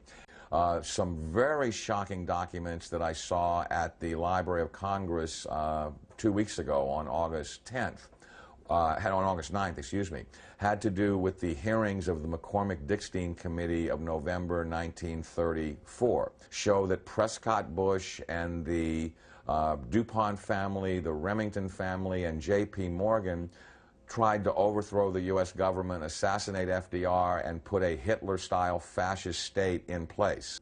I have in my possession testimony from the McCormick-Dickstein Committee in November of 1934 by one of the fascist plotters that they were going to follow Hitler's model exactly and impose martial law on the United States, round up unemployed people that were worthless to the economy and troublemakers and Jews and put them into internment camps.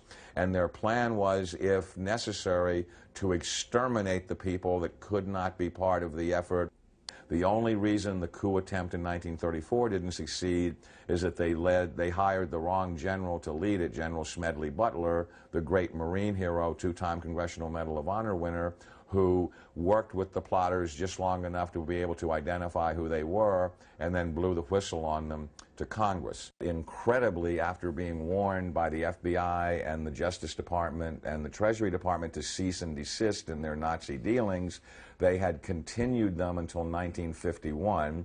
There had been 28 additional seizures of Nazi assets and Nazi business fronts between late 1942 and 1951, and that they had moved Nazi assets into Switzerland, Brazil, Argentina, and Panama, and they had continued to do business with their primary Nazi patron, who was Fritz Thyssen, who backed Hitler beginning in 1921 and who was the wealthiest man in Germany, and a steel and coal baron who, with his partner Friedrich Flick, essentially built the Nazi war machine along with I.G. Farben.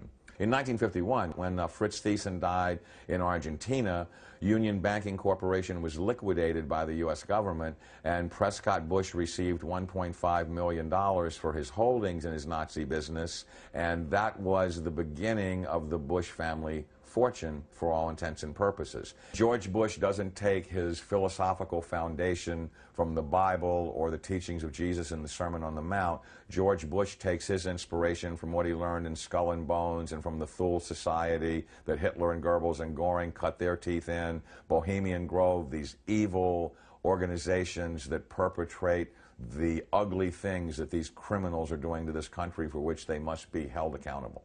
Now you look at the Republican National Convention this week and you bring in Arnold Schwarzenegger to speak last night. Schwarzenegger is the son of a Nazi. He has praised Nazis. He has praised Hitler. He talked last night in terms like, we will not falter, we will not waver, we will win this war on terror. He's a leader who doesn't flinch, who doesn't waver, and does not back down. Well, that's exactly the speeches that Hitler made after the Reichstag fire. Terrorism and the homeland being under attack are precisely the issues that Hitler used to subvert everything within the German system of government. This is a criminal regime.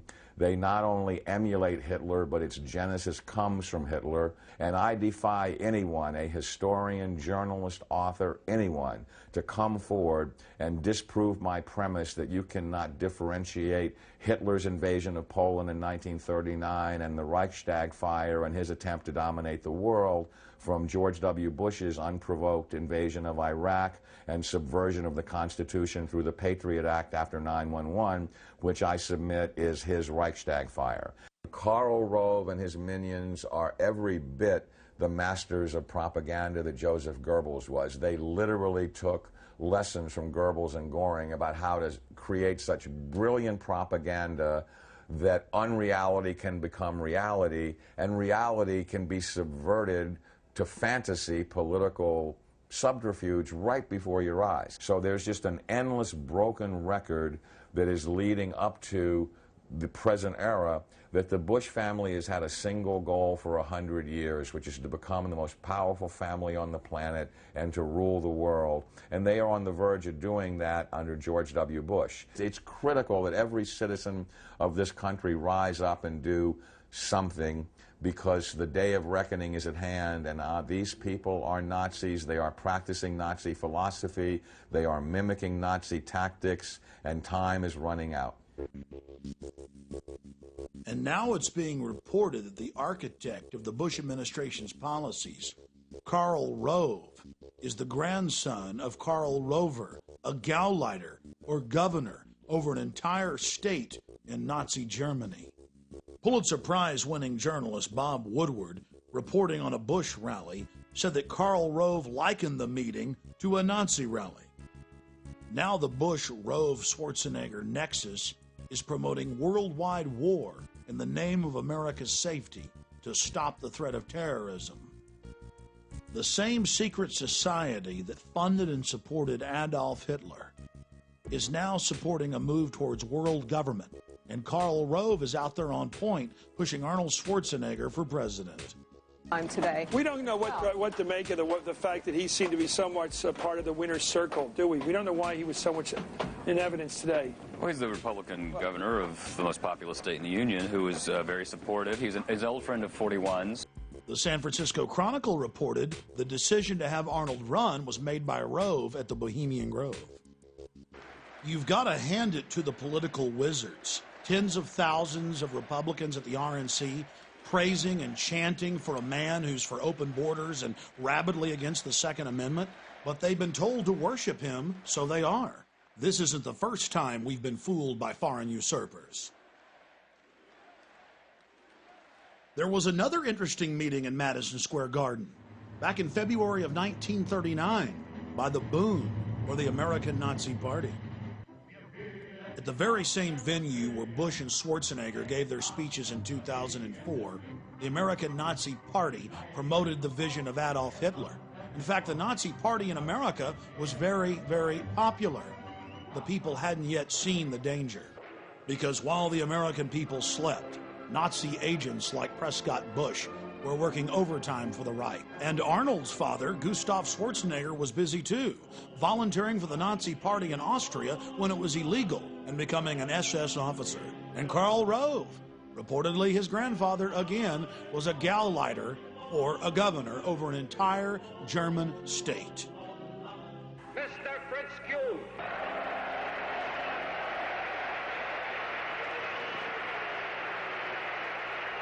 You all have heard of me through the Jewish-controlled press as a creature with horns, a cloven hoof, and a long tail. If you ask what we are actively fighting for under our charter, I will here repeat the declaration I made public some time ago. First, a social, just, white, Gentile, ruled United States. Second, all the American Nazis talked about was how much they loved America, how pro-USA they were. And a lot of the public bought it. And the fathers and grandfathers of the men who run our country today were in full support of the Bund. It's now the 21st century, and things have gotten a lot slicker. The question is, will the public buy it? California Governor Arnold Schwarzenegger.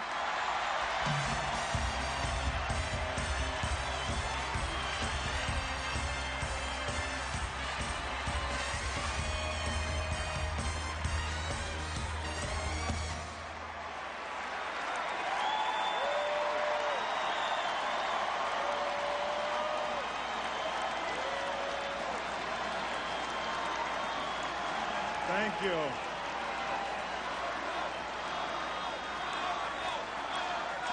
Did I wake up in the middle of a Twilight Zone or Outer Limits episode? The American people cheering and chanting the name of someone whose homeland is Austria and who openly talks about being a dictator all the time? Thank you very much. Thank you. What a greeting. Arnold wants to be our leader, our Fuhrer. And as American citizens, we have a right to expose him. And that's what we're about to do. From CBS's 60 Minutes to NBC's Meet the Press, Arnold has been all over the airwaves, pushing for amending the Constitution so he can run for president.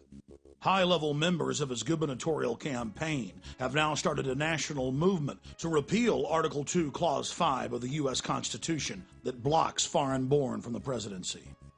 In November of 2004, former President George Herbert Walker Bush gave Schwarzenegger the George Bush Award at his presidential library in College Station, Texas. And he told the crowd, "Don't bet against Arnold Schwarzenegger. There's a good chance he's going to end up being our president." Arnold Schwarzenegger positioned himself into the Kennedy family by marrying Maria Shriver. And now she's out shilling for him, but saying, "It's for other foreigners, not for my husband. Change it for everybody. It's fair. Just trust me." For well over a year, every day they're in the newspapers or on television pushing to change the Constitution. And now Schwarzenegger, in an authorized biography, has told the Kennedy biographer that yes, there is a secret plan to put him into the White House. And the powerful head of the Senate Judiciary Committee, Orrin Hatch, has introduced what is called the Arnold Bill. There are 3 other pieces of legislation introduced by other congressmen like Dana Rohrabacher in the House. They just continue pushing and pushing and pushing, despite the fact that in major polls, 80+% of Americans are against changing the Constitution for Schwarzenegger. But we've got to take the threat seriously, because after a year of propaganda, the numbers have dropped to 65% being against it. And then you have to ask yourself, what will those numbers be in 4 years? The elite love Arnold Schwarzenegger because he has an international appeal, and they've been very carefully grooming him for his role as American president inside the New World Order. That's why we've launched Americans Against Arnold and the website arnoldexposed.com in a desperate attempt to stop this foreign usurper. Efforts by supporters of California Governor Arnold Schwarzenegger to change the United States Constitution are not sitting well with the Texas radio host. Alex Jones claims he raised $5,000 in just 2 hours to combat the campaign for a constitutional amendment to make non-native citizens eligible to serve as president. Jones says he will run TV ads in Austin, Texas and Sacramento, California, opposing the amendment drive. Now let's look at the men who hold the strings connected to the marionette.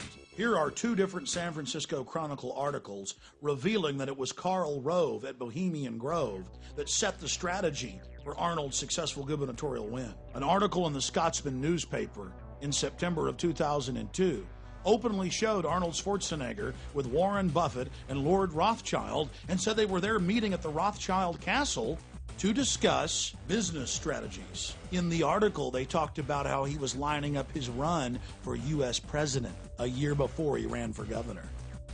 In the middle of the Enron-engineered California energy crisis, Arnold met secretly with Michael Milken, the junk bond dealer, and Kenneth Lay at a Beverly Hills hotel. The federal government has now released documents from the event, and guess what they were doing at the meeting? Discussing how to cover up Enron's culpability. Arnold ran for governor promising that he wouldn't take special interest money. Guess what? He's broken all previous records for taking corporate money. Like other famous Austrians we can think of, Arnold is obsessed with being king of the world.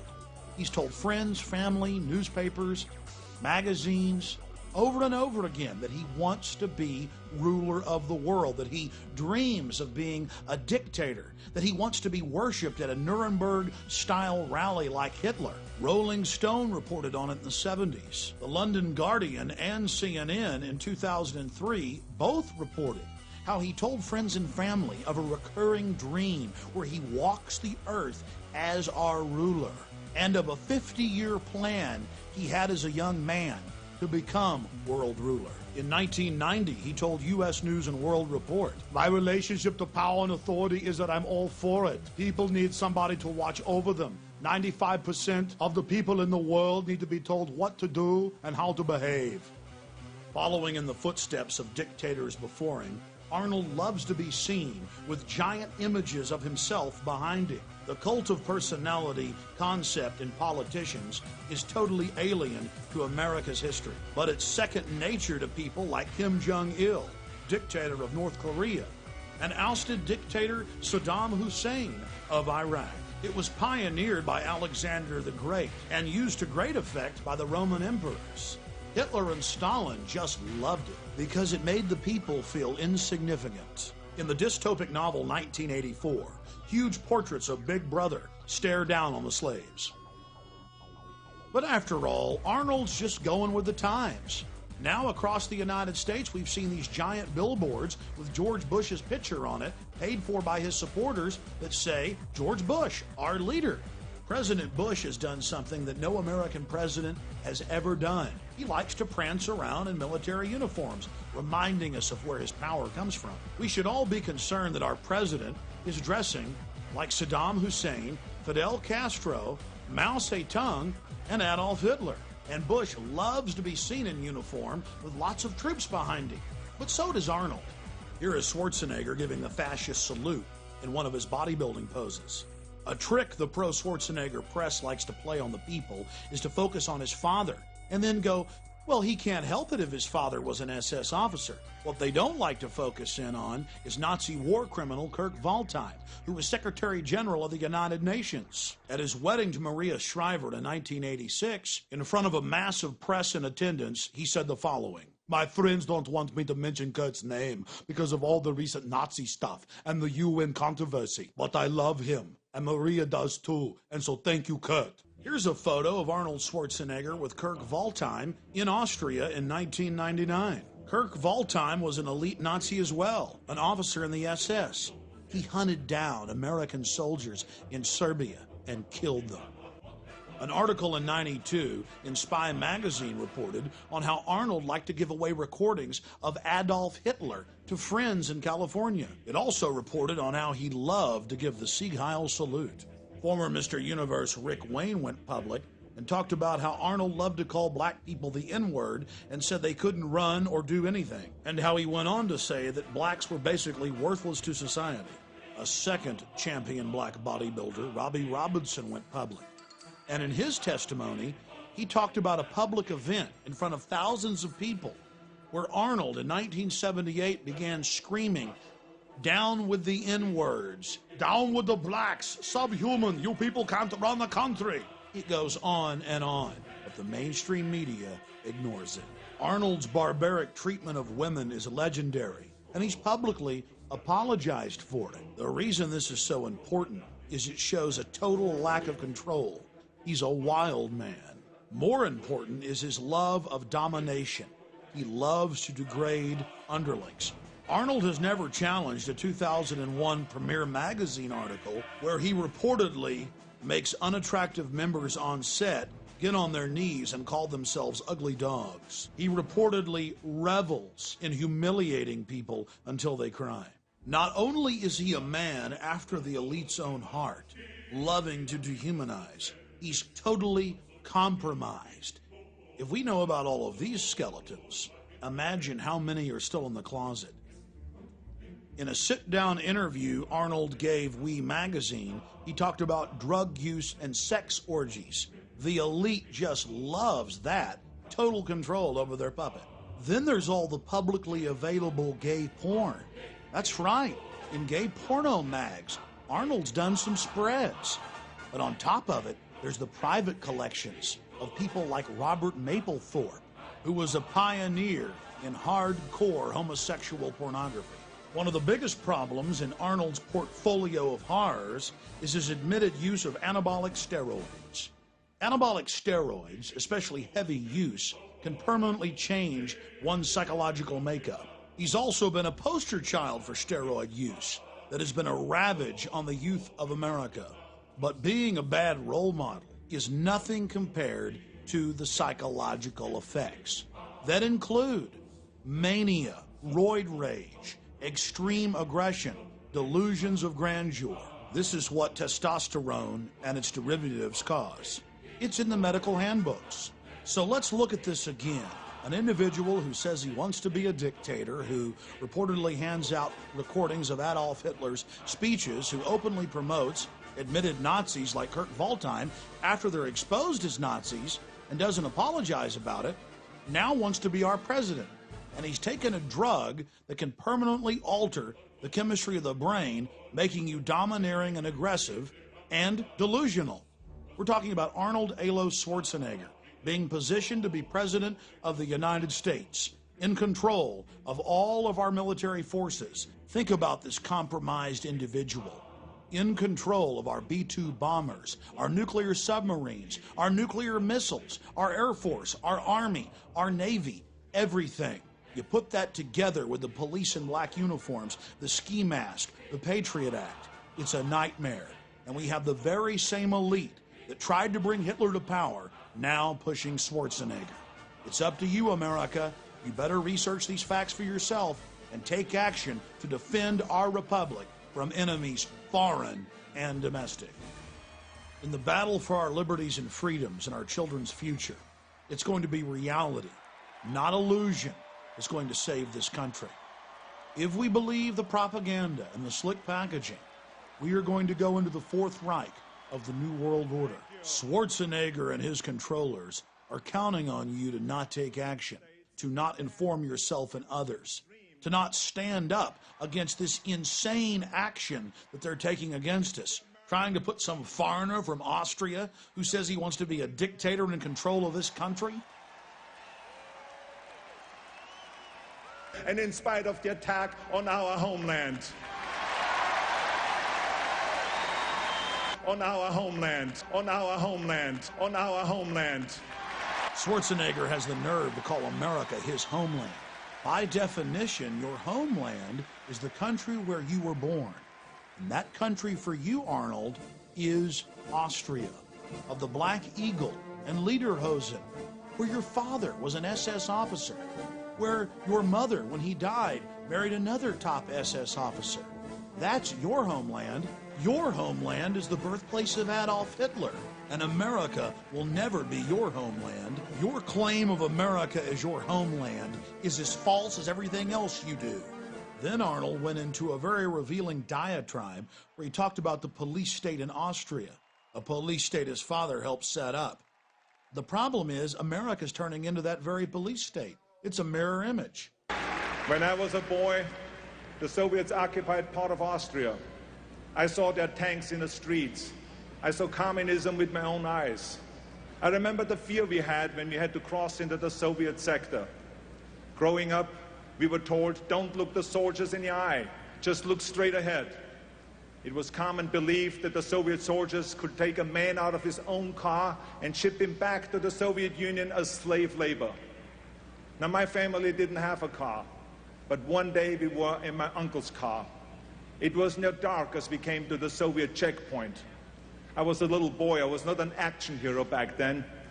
But I remember how scared I was that the soldiers would pull my father or my uncle out of the car and I would never see them again. My family and so many others lived in fear of the Soviet boot. Well, Arnold, now America imprisons more people than any other country on the face of the earth. And American children grow up in the high-tech police state that your masters have built.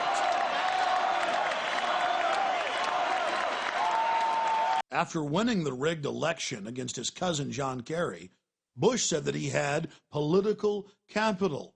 He went on to explain that meant he could do whatever he wanted to. Look at the number of uniformed personnel, all of them armed. It's estimated there are 60,000 armed and uniformed members of law enforcement here. Roughly one police officer or soldier tasked to this duty per every 4 or 5 spectators, the highest ratio in history. You've driven around this city, Chris, the last couple of days. Brian and I were talking about it. It was close to an armed camp. Ladies and gentlemen, the President of the United States, George W. Bush, and First Lady Laura Bush. Wave to them. Let them know that you love America. Administer the presidential oath of office. Justice Rehnquist. Lord Bush went on to give an oath that he would protect and defend the Constitution, when all he's been doing is trying to dismantle it.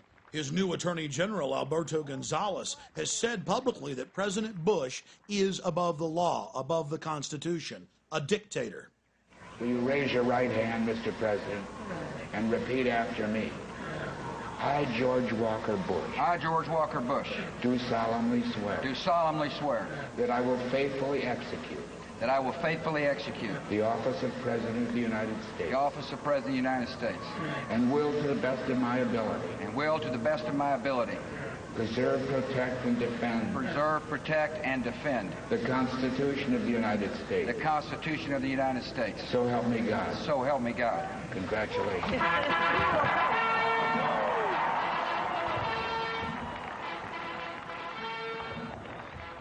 So let's look at what Bush has actually done to the Constitution and Bill of Rights since getting into office. He passed Patriot Act 1 that dismantles at least 7 of the first 10 amendments. And under Section 802, all Americans are defined as terrorists. Under Section 802, the new definition of terrorism is redefined as acts that are dangerous to human life that violate any federal or state law. And when Bush talks about reauthorizing the Patriot Act, that's code for passing Patriot Act 2. Under the Patriot Act, Homeland Security has visited toy stores over possible trademark infringement. An Army doctor who complained too much was arrested by Homeland Security. Topless bars, zoning disputes, pot dealers. It's all under the Patriot Act. And starting in 2005, all new passports are digitally tracked by an RFID chip. It's easy to get in, but hard to get out. And before he left office, Homeland Security Chief Tom Ridge called for a world ID card. In late 2004, Bush successfully got the Congress to pass a national ID card, craftily hidden in state driver's license under federal standardization. Bush told conservatives that it would stop illegal immigration. There's nothing in the bill concerning immigration other than the fact that it actually orders the states to accept consular matriculas issued by foreign nations, so it actually makes it easier to get into the country. The bill even talks about it being used as an internal passport at checkpoints. Bush also successfully rammed through the Orwellian-named New Freedom Initiative. This forces every child in America from age 5 to 18 to be psychologically tested twice a year, whether you're homeschooled, private schooled, or public schooled.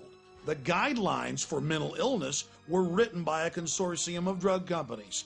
And in their own internal documents, they bragged that they'll go from 15% of American children on psychotropic drugs and Ritalin to over 50%. The law states that without parental consent, while your child is at school, they will be forcibly tested. And Illinois is already jumping ahead. They're saying they're going to start forcibly testing all pregnant women. This is the type of nightmare that only Joseph Stalin could dream of. But our government is making it a reality. But if you look at foster children in America, over 2/3 of them are on psychotropic drugs. That's what happens when the state has control. 2/3 on drugs. Well, I guess that's the new freedom. The federal government has spent billions and billions of dollars putting up cameras across the nation, except for our borders. I have seen over 50 mainstream reports where video cameras are put in school bathrooms and showers. And when the schools get caught doing it, they say it's for your safety. And now the establishment just throws it in our face. Prepare to be scanned. We track you with your cell phones. We're putting cameras up on the street corners that read all your license plates and track everywhere you go. And we're going to tax you with these new cameras. We're going to put satellite tracker boxes in all your cars and transponders. We're going to tax you by the mile. This is just the way it is, so get used to it. Oh, and 8 years ago, we started putting black boxes in all the new cars that track everything you do as well. And now industry and the federal government are just calmly saying that soon all new cars will have a camera in them that scan your face as you drive and instantly report back to the police department if you're driving while you're tired or if you're arguing with your wife. Under a new sales tax system being prepared that will be implemented through the national ID card, you'll have to thumb scan when you buy and sell. And the face scanning cameras we mentioned will keep track of you not just in your car, but as you walk down the street. Almost every federal, state, and local road in the country will be satellite and transponder tracked. We already mentioned that earlier. And when Californians heard about Governor Schwarzenegger's program, they got very upset, and over 90% of them were against it in polls. The governor just said, I don't care what you want, we're going to do this. It's going to take the average tax by the mile from 25 cents at the state level to over $3. Read it for yourself. It's the official news reports. Similar plans are being pushed by the feds in all 50 states. But that's just the financial hardship. There'll no longer be any open road. Everything you do will be tracked, chronicled, and traced. Whether it's a large highway or a rural road, everywhere you go will be chronicled. And in middle schools across the country, students are having to wear RFID tags around their necks, tracking and training them how to be good little prisoners. And now hospitals are openly discussing making their patients take implantable microchips. Bars in the United States and Europe make their patrons take chips before they can enter the VIP sections. And now the Mexican Attorney General has forced over 160 of his deputies to take implantable microchips if they want to work in his office. I, Richard Cheney, do solemnly swear. I, Richard Cheney, do solemnly swear. That I will defend and support the Constitution of the United States. That I will support and defend the Constitution of the United States. Against all enemies, foreign and domestic. Against all enemies, foreign and domestic. It's no wonder that Speaker of the House Dennis Hastert stumbled over the oath as he read it. He's not stupid. He knows that a textbook dictatorship is being set up in America, complete with shadow government that can take control of Congress. Oh yes, now Congress has given its authority up to an unbridled executive branch. There have been other cryptic statements. The outgoing head of CENTCOM, General Tommy Franks, told Cigar Aficionado that if America is attacked by terrorists again, we'll have to suspend the Constitution in favor of a military form of government, or martial law. It's abhorrent to American values to have the military involved in any way in civilian life, especially in law enforcement. It's been a staple of Communist China and Nazi Germany, Soviet Russia, and Cuba today, but not America. Why are we following every telltale sign of a police state? We're dealing with a group of predators, an elite that sees us as cattle, as their slaves. They want to train us to be predators like they are, to join them in their quest for world empire. to be their cannon fodder. Just look at the torture they've been promoting on television and in movies, and then we watch as it manifests itself in the real world, in Iraq and Guantanamo Bay. What we're witnessing is the construction of a worldwide dictatorship. But to get it done, they have to be able to manipulate us into going along with it. They're confident that you won't wake up till it's too late. The good news is people are waking up in record numbers. The question is, now that you know the secret, now that you understand the inner workings of the New World Order, will you take action to wake others up and stand up against this Fourth Reich of the elite? The globalists have America and Europe in their grasp today, but tomorrow they want the world.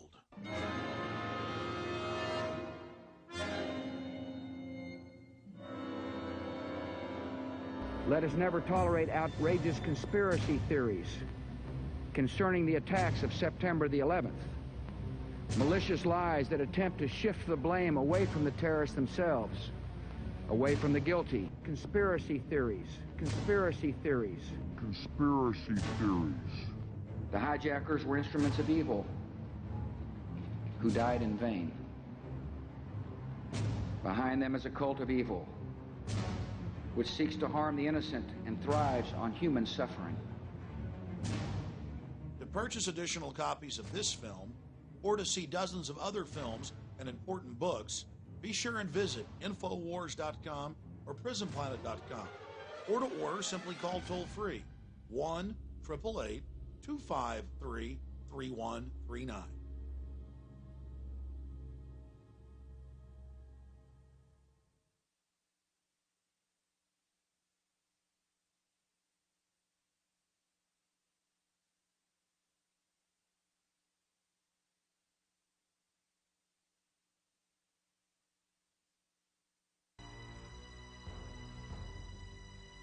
The globalists have been systematically engaging in a massive brainwashing campaign, telling the public that torture is a good idea. And now we've seen the aftermath of torture. The Joseph Mengele-style abuses include killing detainees and harvesting their organs. But they don't just torture people to death. They do things so horrible we can't even mention them here. And there's no mystery when it comes to finding out who ordered all of this ultra-brutal torture at Camp X-Ray at Guantanamo Bay and Gitmo and 32 other camps in Iraq. Alberto Gonzales and Chertoff and the rest of Bush's crew openly wrote memos detailing how torturing people unto death is an okay thing to do. It's part of the public record. The White House and Pentagon ordered the torture, but when they got caught, they just burned a few of their underlings. The Pentagon's own reports admit that 90% of those that were picked up at checkpoints in Iraq were totally innocent. But that didn't stop them from being tortured. In fact, the Army's own report admits that military dogs were used to bite and frighten detainees, that women were brutally raped, that detainees were beaten to death and sodomized with large objects dripping with battery acid. People's children were also raped in front of them to attain answers. This is the same type of mentality we see from serial killers, and it's riddled with all sorts of perverted sexual abuse. Is this what the land of the free and the home of the brave has become? After 13 years of sanctions, over 1.5 million Iraqis died, 700,000 of them children. And now thousands of private contractors have taken over the torture where the Pentagon left off, following in the footsteps of other famous control freak serial killers and torturers. The only reason the elite is selling us on torture is because they want to condition us to where we will accept its use against us. And it's been going on for decades in America, in the prisons, and against pro-life demonstrators, environmental activists, and anyone else that doesn't totally submit to their tyranny. The footage you're seeing is from the late 1980s and early 1990s, where the police openly pulled out nunchucks, started wrapping it around the arms of peaceful pro-life demonstrators and brutally breaking them. simply because they refused to get off the side of the sidewalk. The police thought it was their right to break people's arms because they didn't follow their orders.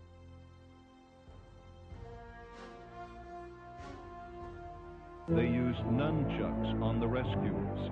This is an illegal martial arts weapon, and merely possessing one in California is a felony. To be attacked with one is assault with a deadly weapon. Never before in the history of America have nunchucks been used on non-violent protesters. This is the gruesome sight of what happened.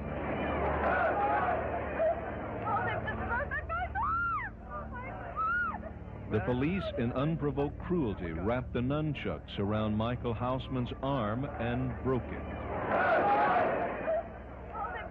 When lawyers went to federal Judge Tashima to request he order the police to cease using them, he denied the request, saying in so many words that pro-lifers could not prove they were in any danger. I can't tell you what it's like to be lying on the ground with police officers on a top of you, using all sorts of torture holds to make you walk. You can't walk even if you wanted to walk, and their sole intent is to torture you, and then listening to the screams of the people.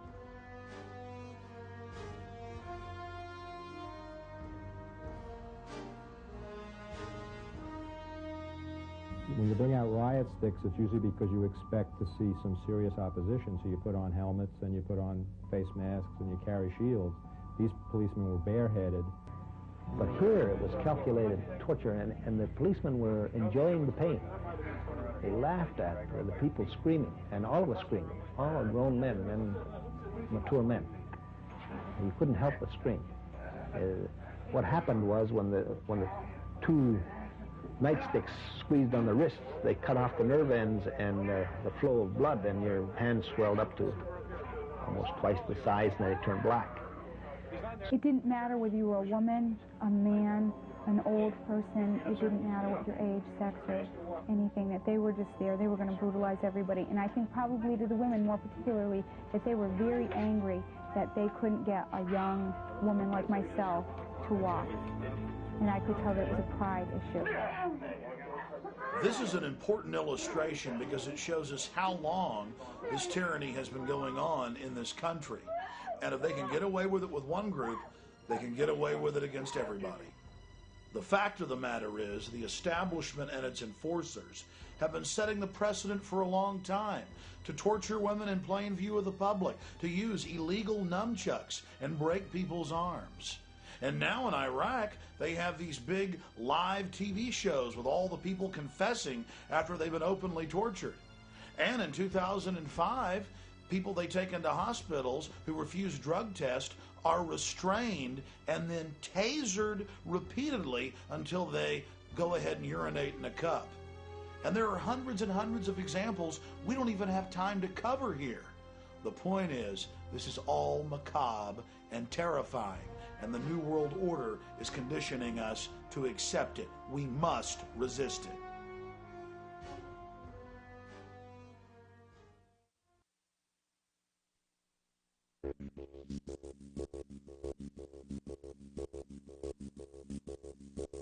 The United Nations was founded right here in the United States in 1945 at the end of World War II. It was set up at the Presidio in San Francisco by our military-industrial complex. The Rockefellers put up the money to build Rockefeller Center and to also give them the land for the United Nations. So this whole area is New World Order funded and controlled. And basically, it's a debating club to make the third world think that they have authority and to think that they're part of the power process. But really, the G8 or the G8 nations control the United Nations through the Security Council.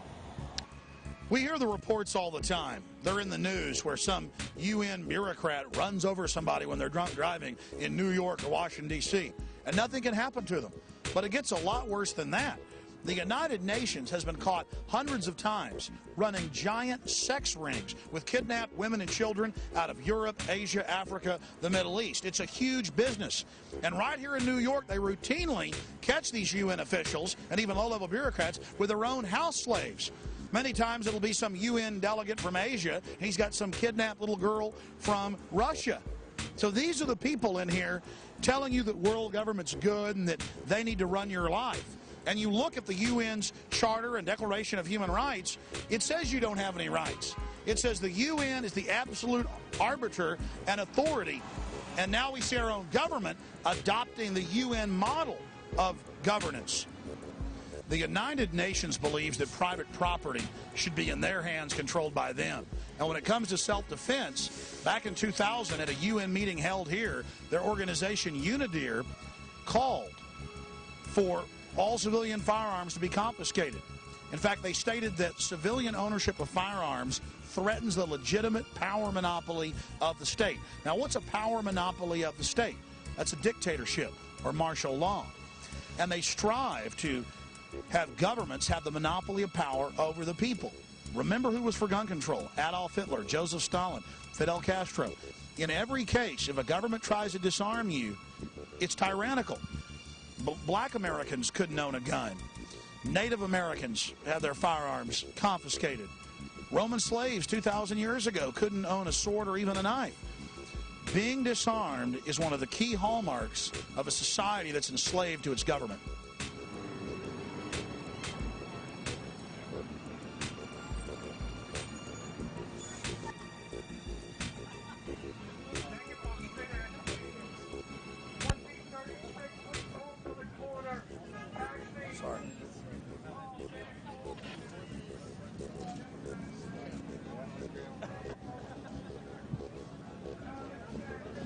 A pile of fake signs meant to look like they were individually made.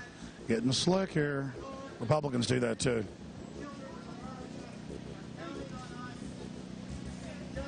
See, this is a UN operation.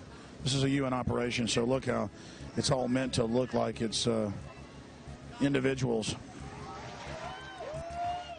Imagine what would happen if these tens of thousands of people were truly informed about the nature of the geopolitical system. Imagine if they saw the big picture and understood that the UN is controlled by the same people that run George W. Bush. But they're all here beneath the United Nations, calling for it to be the global authority, and that somehow all of the ills in our government are caused by national sovereignty.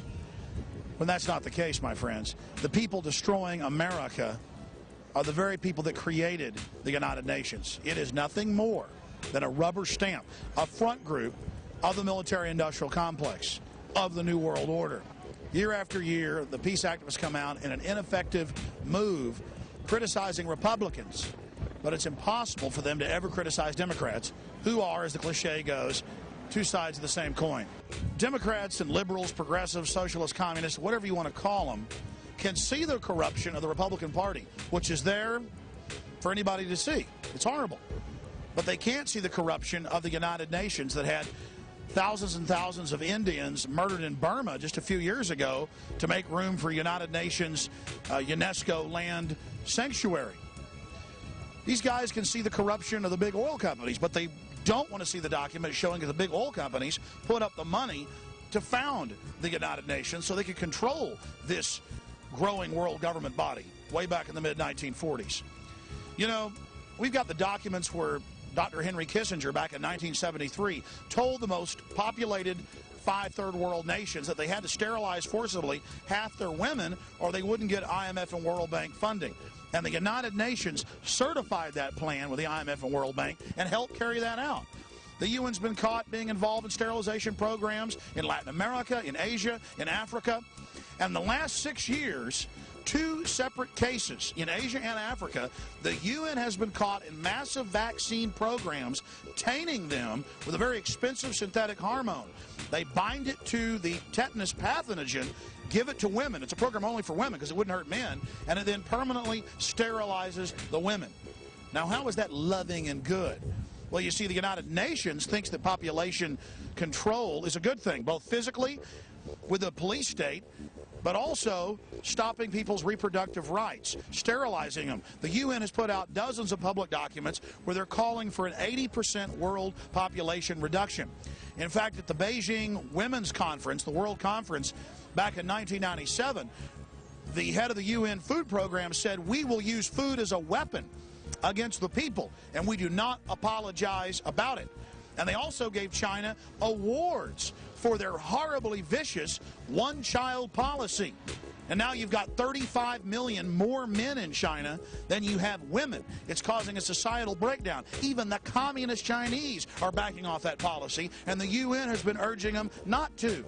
Most of these people here are well-meaning good folks, just like most of the idiots at the Republican National Convention are. They can't see evil. They can't name evil. They can't face up to what it is. The facts are a bunch of Malthusian, social Darwinist, same people that funded the Nazis set up the UN to con good liberal-minded people into being part of this system. That's all this is something to co-opt the population and to enslave the population and to misdirect people into thinking that they have a real escape from the fascism of the Republican Party and other right-wing command and control dictatorships around the planet.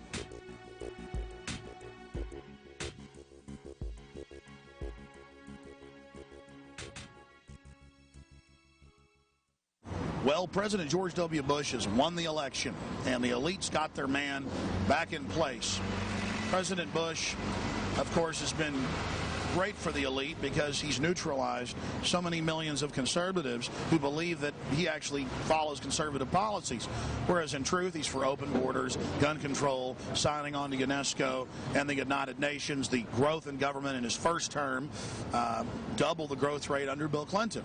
But because he is a supposed conservative, he is a key Trojan horse for the elite to actually bring down our national sovereignty and set up a domestic police state unit, just like we saw in Nazi Germany or communist Russia. And make no mistake, that's exactly what Homeland Security and the new domestic CIA director are doing, is turning America into a martial law nightmare. Bush all along has been a polarizing figure, keeping people in the left or the right paradigm.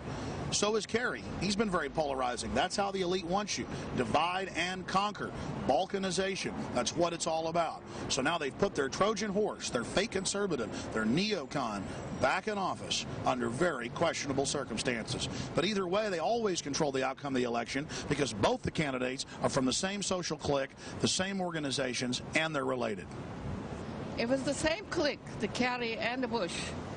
Okay, what is the option? The people, what do they have to choose?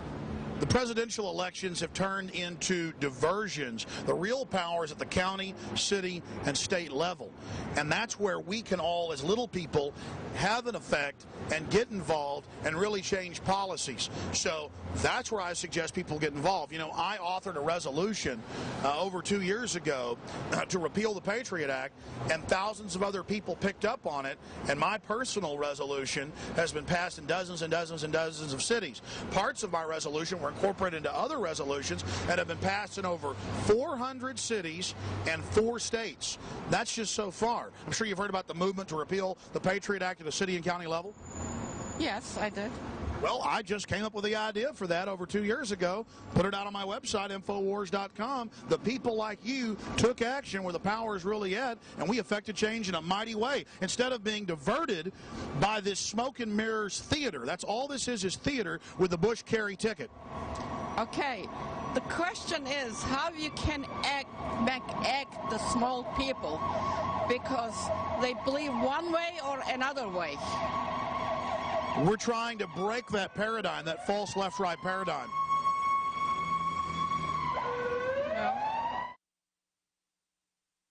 During the protest, we met some great New Yorkers who invited us out for a tour of the city by water in their speedboat. So to add some balance, I thought I'd end the film on a happier note. Ground zero, directly ahead of us, folks. Right there.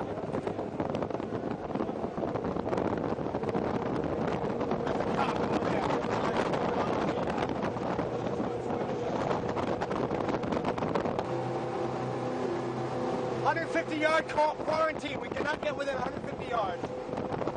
The hollowed out copper shell. Tear down the Statue of Liberty on Sunday. Yeah, documented. Something's still beautiful about it, but no, it's beautiful. There's some interesting theories about what its real meaning actually is. Oh, it's a woman in drag. It's Illuminati. It's a man in drag. Right? It's a man in drag. Freemasons built Illuminati. I love those shoes. Her boobs are all worshiping. It's a man. Every woman's are. Oh, they are. No, it's a perspective. It's the angle you're looking at. Why is it Illuminati symbol? What gives it away? Well, apparently, Well, no. Admittedly, the French architect was an Illuminati guy. And Well, I have a couple books on it, and Sure. I would take it off now. The cop's coming over to us now. Check us out. well, number one, it's male and female. It's androgynous. It's like in Mel Gibson's The Passion. The devil's male and female. So it's androgynous. Yeah, here comes the cops. Keep it rolling. Okay. I don't think they're going to come over to us. What, pansexual? He's got a 50 cal on the front, 60 cal on the back. Let me get this.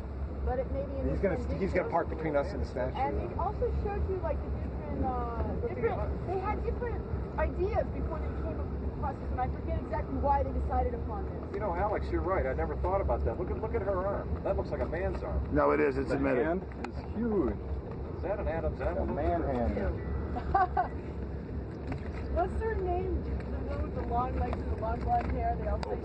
I'll have you like coach. Do I call it gods? How's it going, guys? Hey, how you doing? Good evening, sir. Just checking out the beautiful sights tonight. Like every night, yeah. How's it going, man? I'm sorry?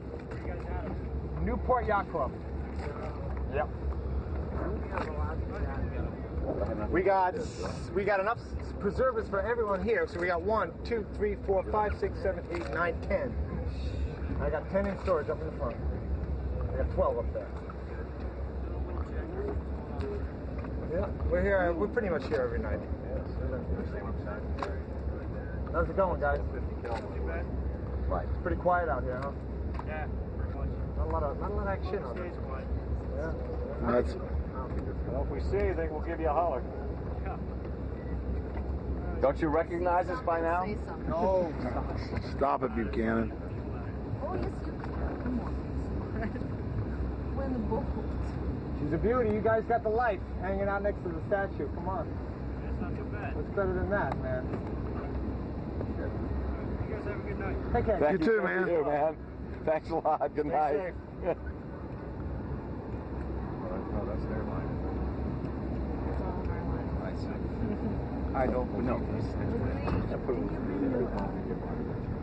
Later. She's been inside old beds. My impulse is to go over there and talk. Downstairs? That's my dialogue. Oh, okay. Oh, yeah. But they were cool, actually. Yeah. Well, they're nice guys. They were nice. But at least we know if there was going to be an Al-Qaeda attack on the statue would be saved. Most likely. These guys? It doesn't. I know. Everybody knows that. Oh, see, now that's the reaction. They're guarding the statue tonight. Yeah.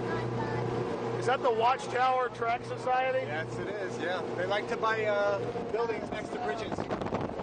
There's the Watchtower.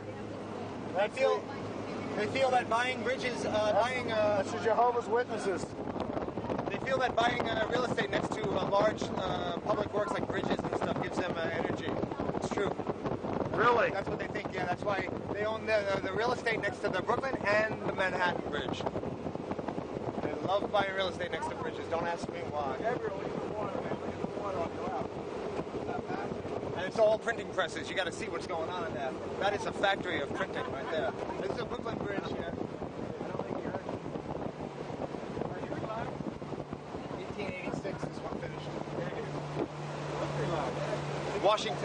Washington, well, the British amassed at Staten Island, 2006.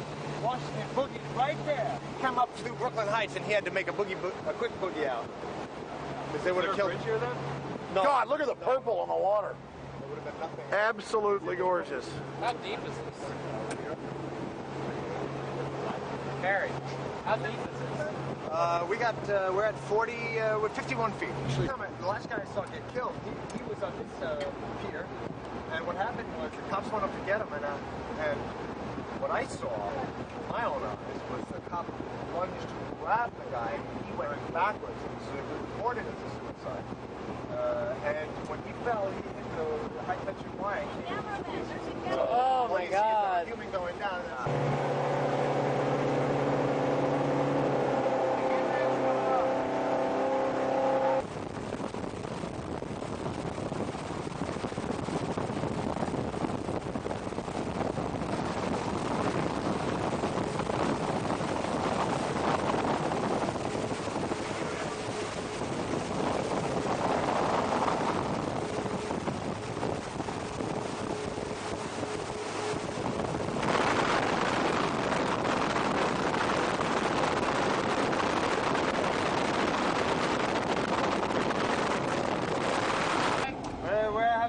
nice time. How are you doing tonight?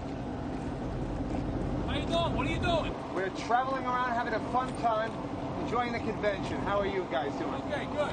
Yep. You guys drinking? Beautiful. Sorry? Okay. We were just sitting out here.